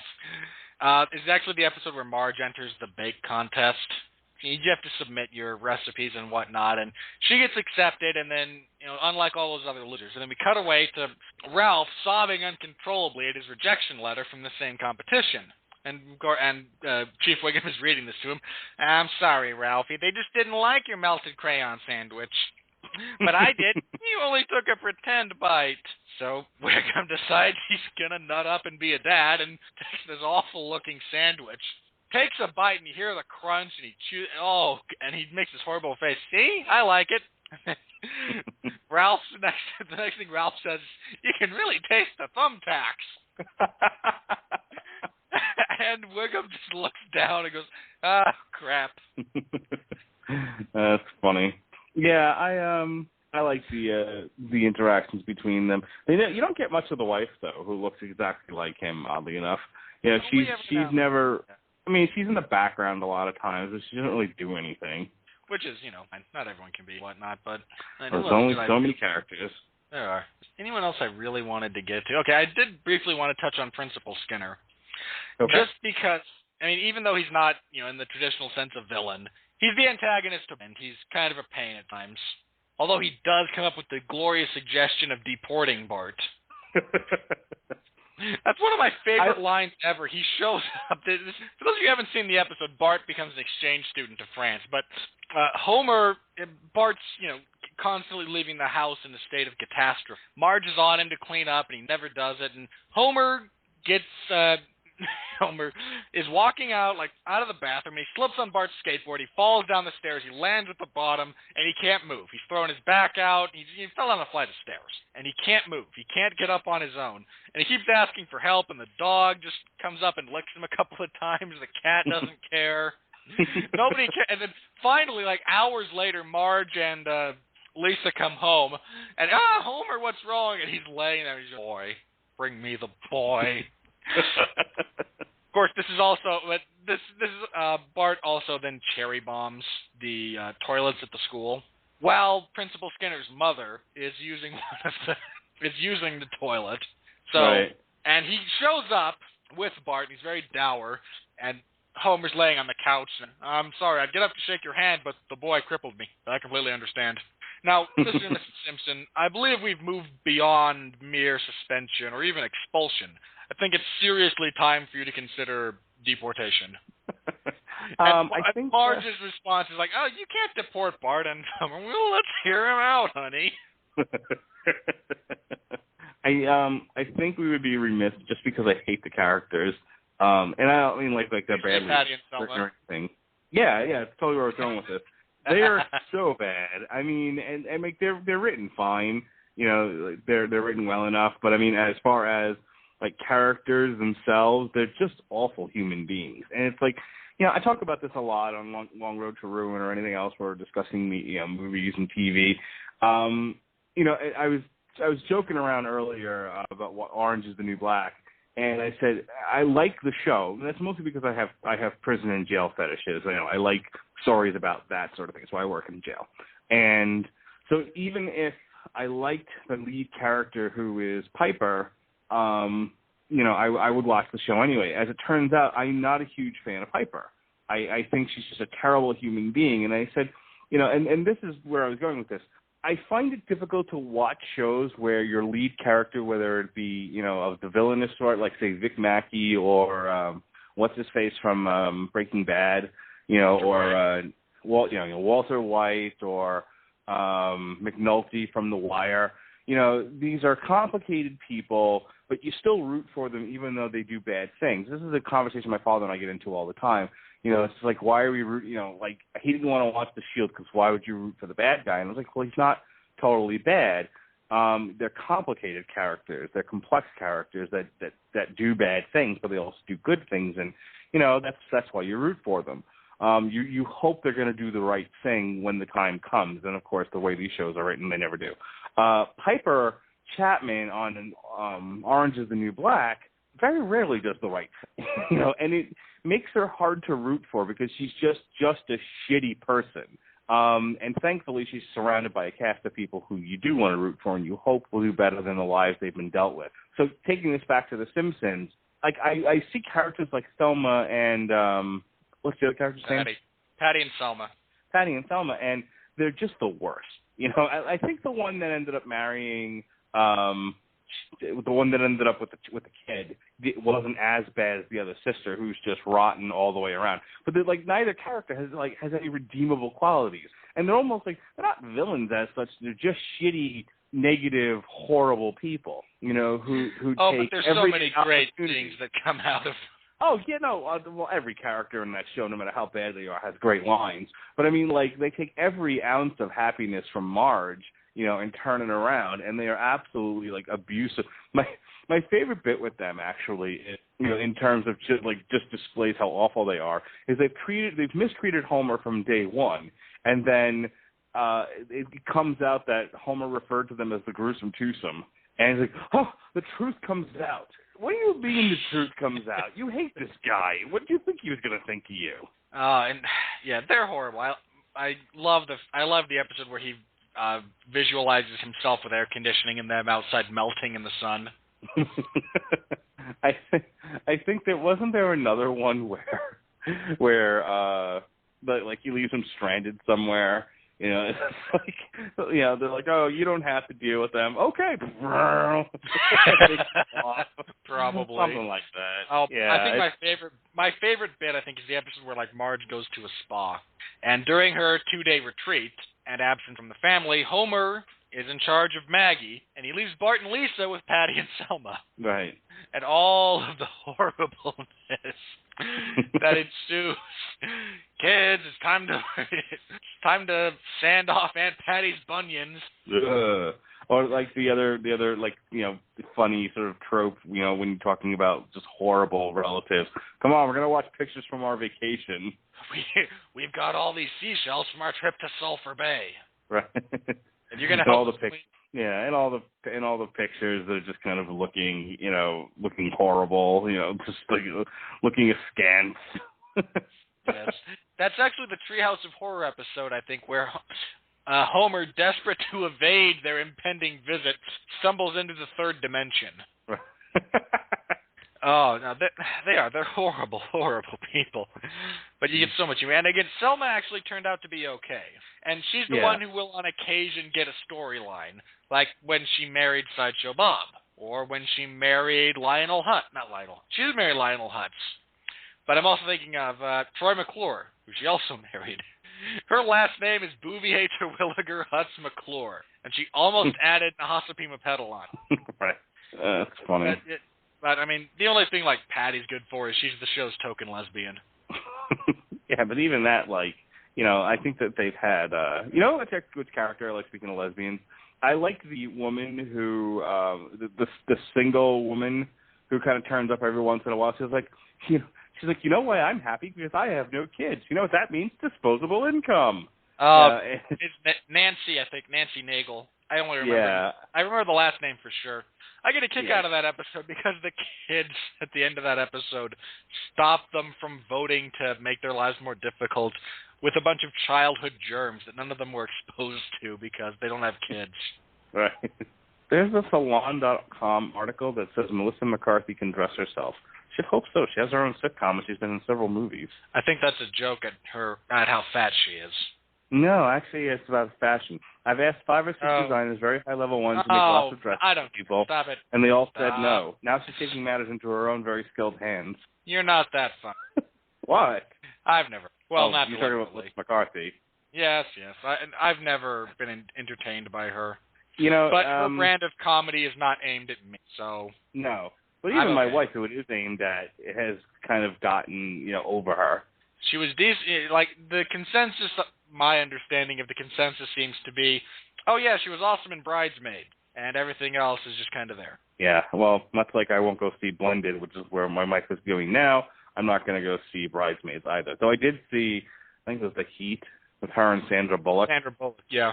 Yeah, that was about what you'd expect. It wasn't terrible. I would have expected it to be terrible. All right, what else you got?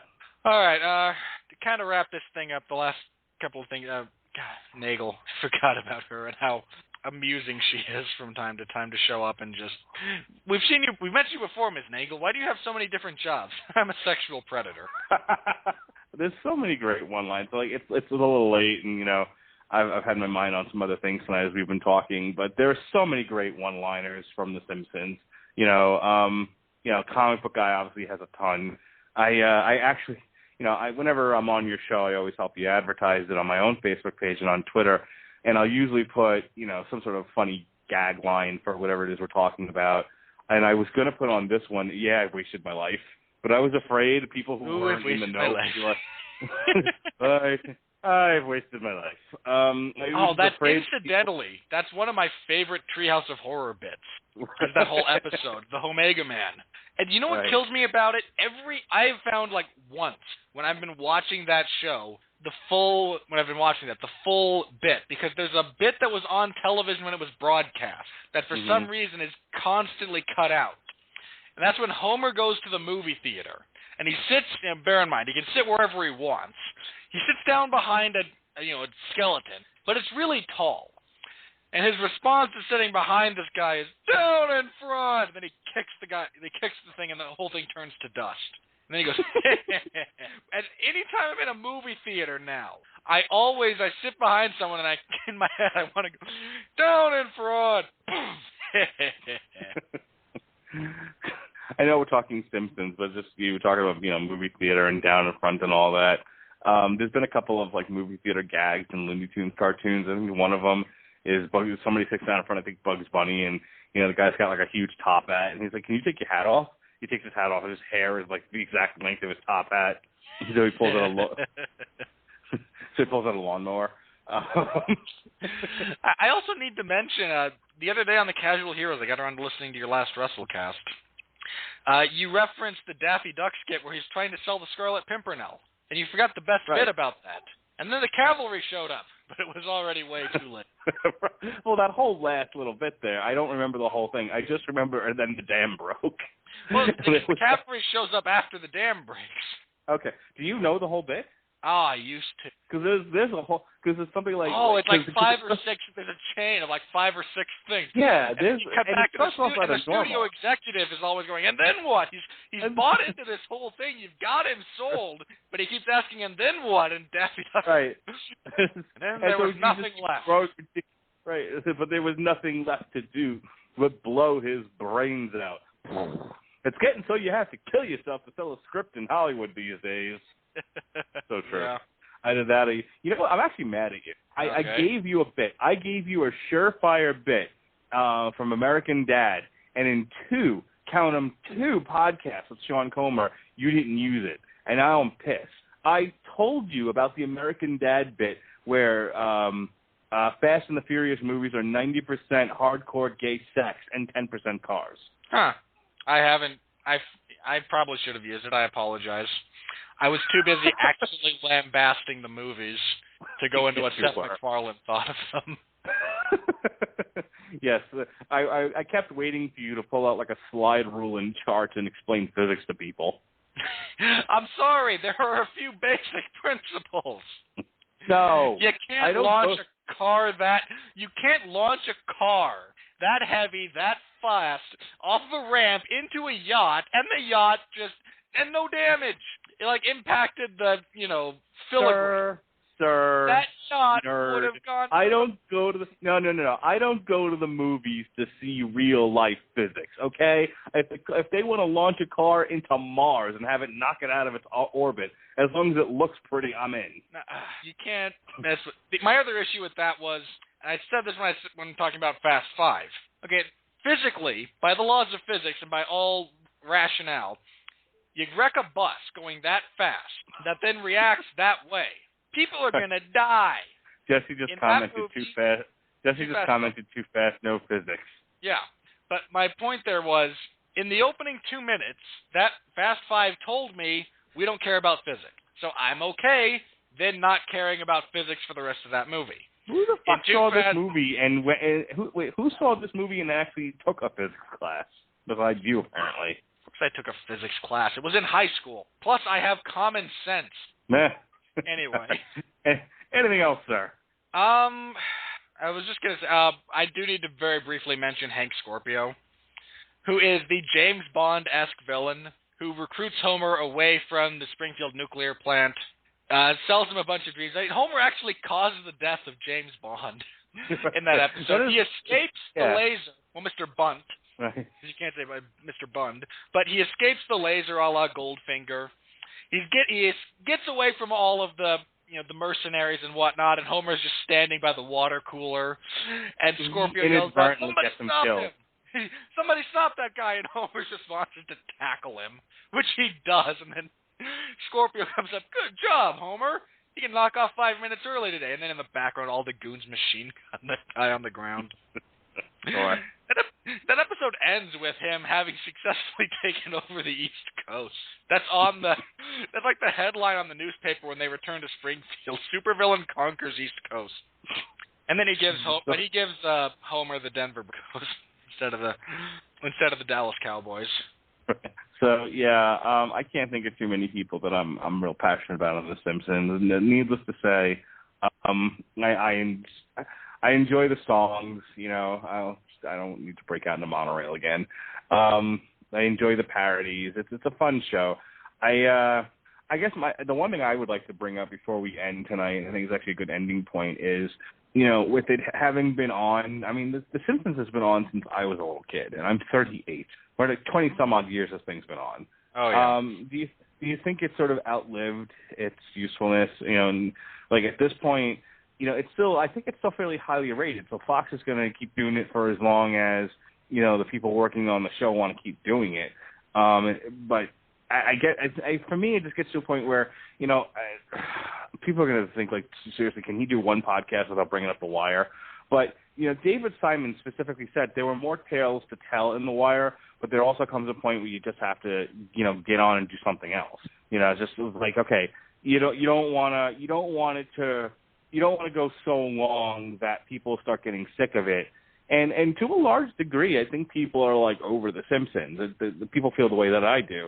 My friend John, who I used to do the Whiskey Rebellion with, has said oftentimes, do you remember when The Simpsons used to be funny? And so, I say unto you, Robert Winfree, don't you think it's time for them to, pack it up and call it a day? It's certainly time to start considering it. I think the biggest problem with The Simpsons is you had a group of writers for the first, 5 or 6 seasons who really got the characters, who got the situations, who knew what they were doing. And then as they moved on to other things, we got a generation of writers of The Simpsons and whatnot who grew up not watching The Simpsons and studying The Simpsons, but rather trying to ape Seth MacFarlane. And that's kind of where we are right now. And I think the problem is Seth MacFarlane does Seth MacFarlane very well, but anyone else trying to do Seth MacFarlane comes across as hackneyed. And again, if you've got good writers, again, I say good, not in the sense necessarily of objective talent, because that remains, but in the sense of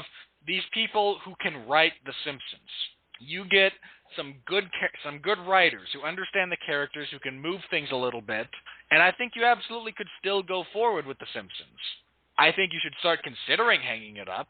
I mean, Marsha Wallace died last year, didn't she? Or was it earlier this year? Something like that.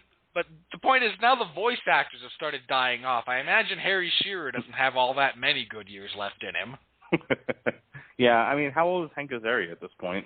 Into his 50s, I would imagine, late 40s. Well, that's the thing. Like, they've done flash forward episodes where they're all adults, and they've gone as far as even showing like Bart's kids and all that. And but the show is always Bart's in 4th grade, Lisa's in 3rd grade or 2nd grade or whatever, and that's they had an episode where they talked about the 90s and how it kept Homer and Marge apart. Right. And their setup to this was they were going to talk about that 10-year stretch, and Lisa pulls up like a bunch of pie graphs and charts and says, "But the math doesn't add up on this, Mom." So I mean, it really comes down to the danger with animation is the characters don't have to age, but as you just said, the voice actors do, and and not to be not to be macabre, but I mean, there's going to come a point where the person who's voicing Bart's going to end up dead, or Lisa, and then they're not going to know. They can replace them, but it won't be the same. And then what are they going to do? Kill that character off? I would like to.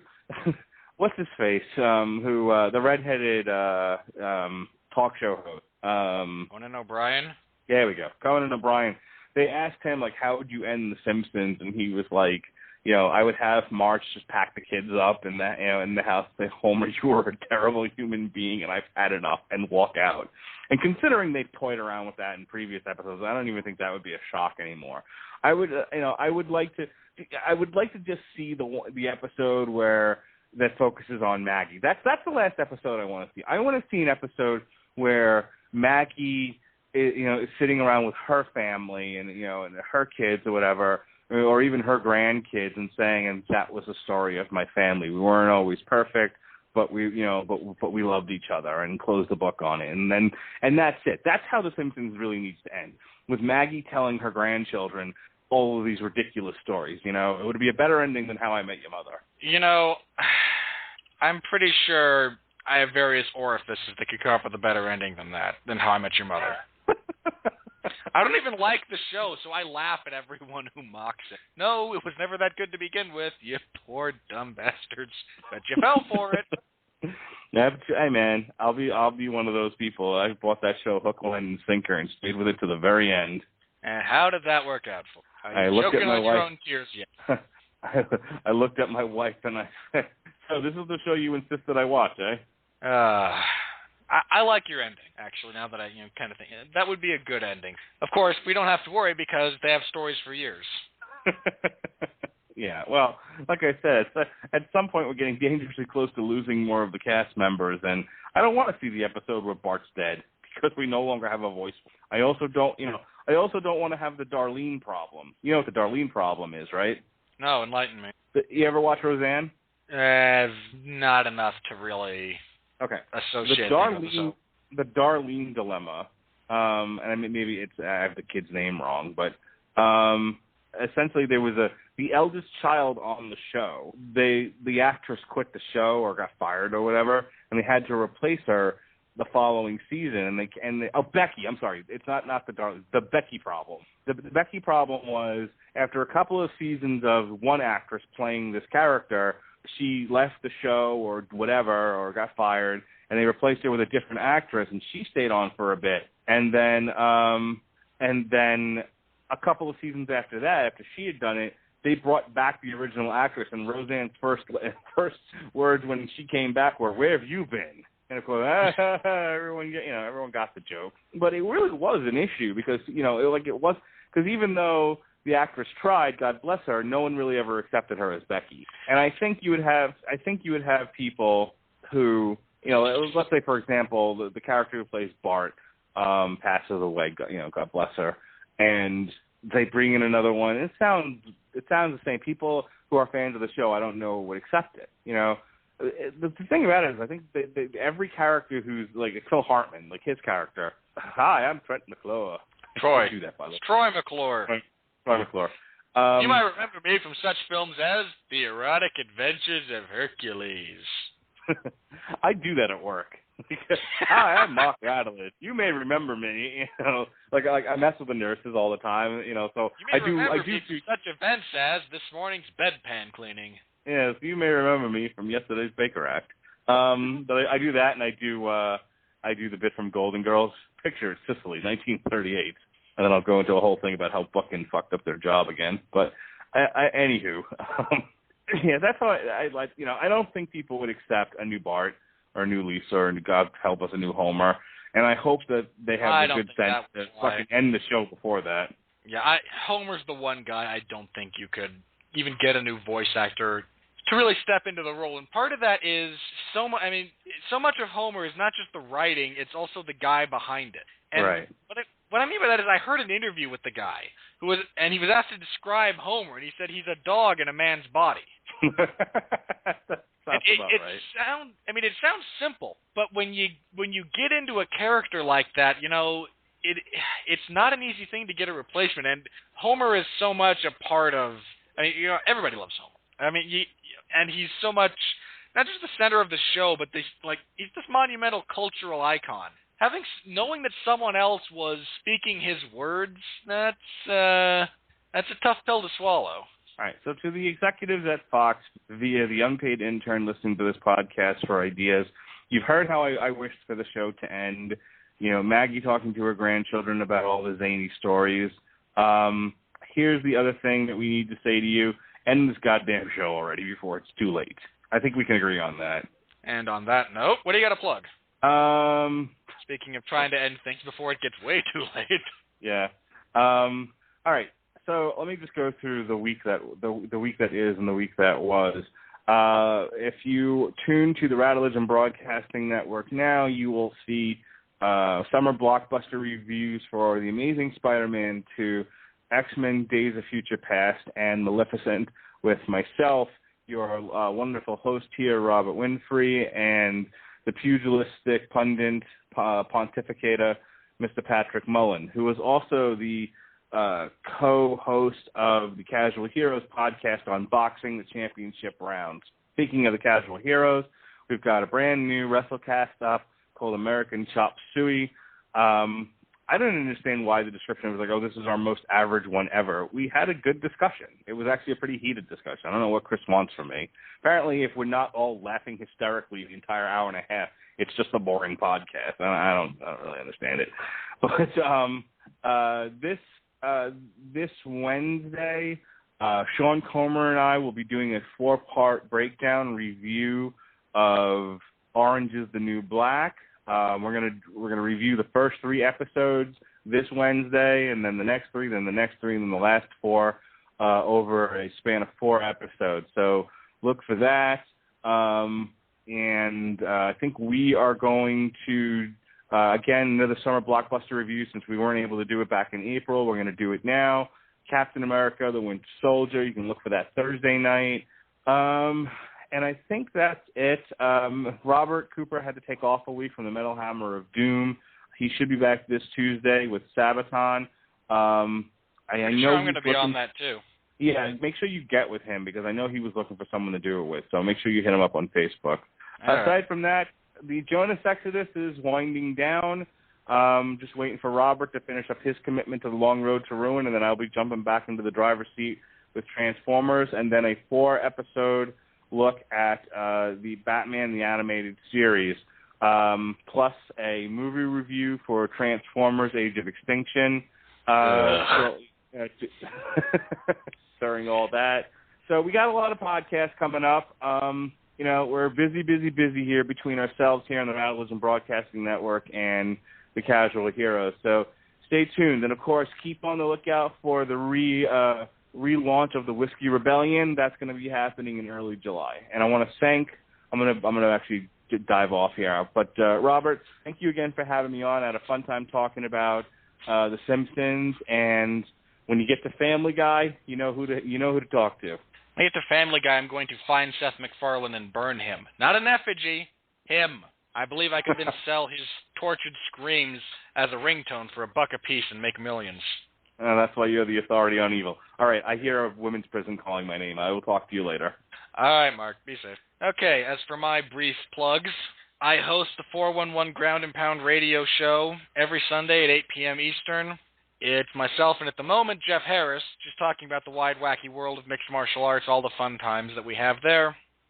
I am looking for a third voice. So anyone out there, time, inclination, interest, maybe want to give it a shot. It's also a call-in show, so if you just want to call in and speak that way, by all means do so. This week we'll be reviewing UFC Fight Night 42, headlined by former UFC lightweight champion Benson Henderson, taking on Rustam Khabilov. Speaking of that self-same card, it comes to you live this Saturday, and I will have live coverage over at 411mania.com if you don't feel compelled to watch it on your own. I'll have the live coverage. There might be pictures of chickens. There's a good chance the voodoo curse that has been bestowed upon me will come into play, and the event will suck because I'm providing live coverage. Seriously, somebody out there is screwing with me. I don't know who and I don't know how, but somebody out there is doing it. So anybody you know, I'd appreciate it. As Mark said, I'm still currently hosting The Long Road to Ruin. We're in the middle of looking at the Nightmare on Elm Street franchise, one of my favorites. Last Tuesday, myself, Sean Comer, and Benjamin Colon, who does our title card art for that show, sat down and we cherry-picked the good episodes. We cherry-picked the good entries into the Nightmare on Elm Street franchise, and we talked about them. We had a lot of fun. This coming Tuesday, 17th, not the next one, not the 10th, the 17th, the three of us will be back in the saddle, and we will be verbally and maybe even physically lambasting the bad entry. So tune in for that. A lot of fun will be had. And be sure to come back next week here on Everyone Loves a Bad Guy. I don't know where I'm going for my next episode. I just know it won't be a comic book character or any of their rogues galleries. I will choose something else. I'd like to thank you all again for joining me here, talking about The Simpsons, one of my favorite shows of all time. I just have I have a deep affection for that show. And again, some of it's not so good, some of it's pretty darn good. There was a stretch when it was probably the best show on television. And I don't think that's an exaggeration. But again, be sure to come back next week. Thank you so very much for joining us. Be sure to check out the Radulich and Broadcasting Network's fine podcasts. We got everything you need covered. So until next week, remember, I got a different sign-off. If it wasn't for the evil billionaire industrialist, you couldn't work in a menial, soul-crushing job in Sector 7G and feed your family. So thank the evil billionaire, because you need them to pay the bills, because the bills don't stop coming, folks. I'll see you next week, everybody. So say good night to the bad guy.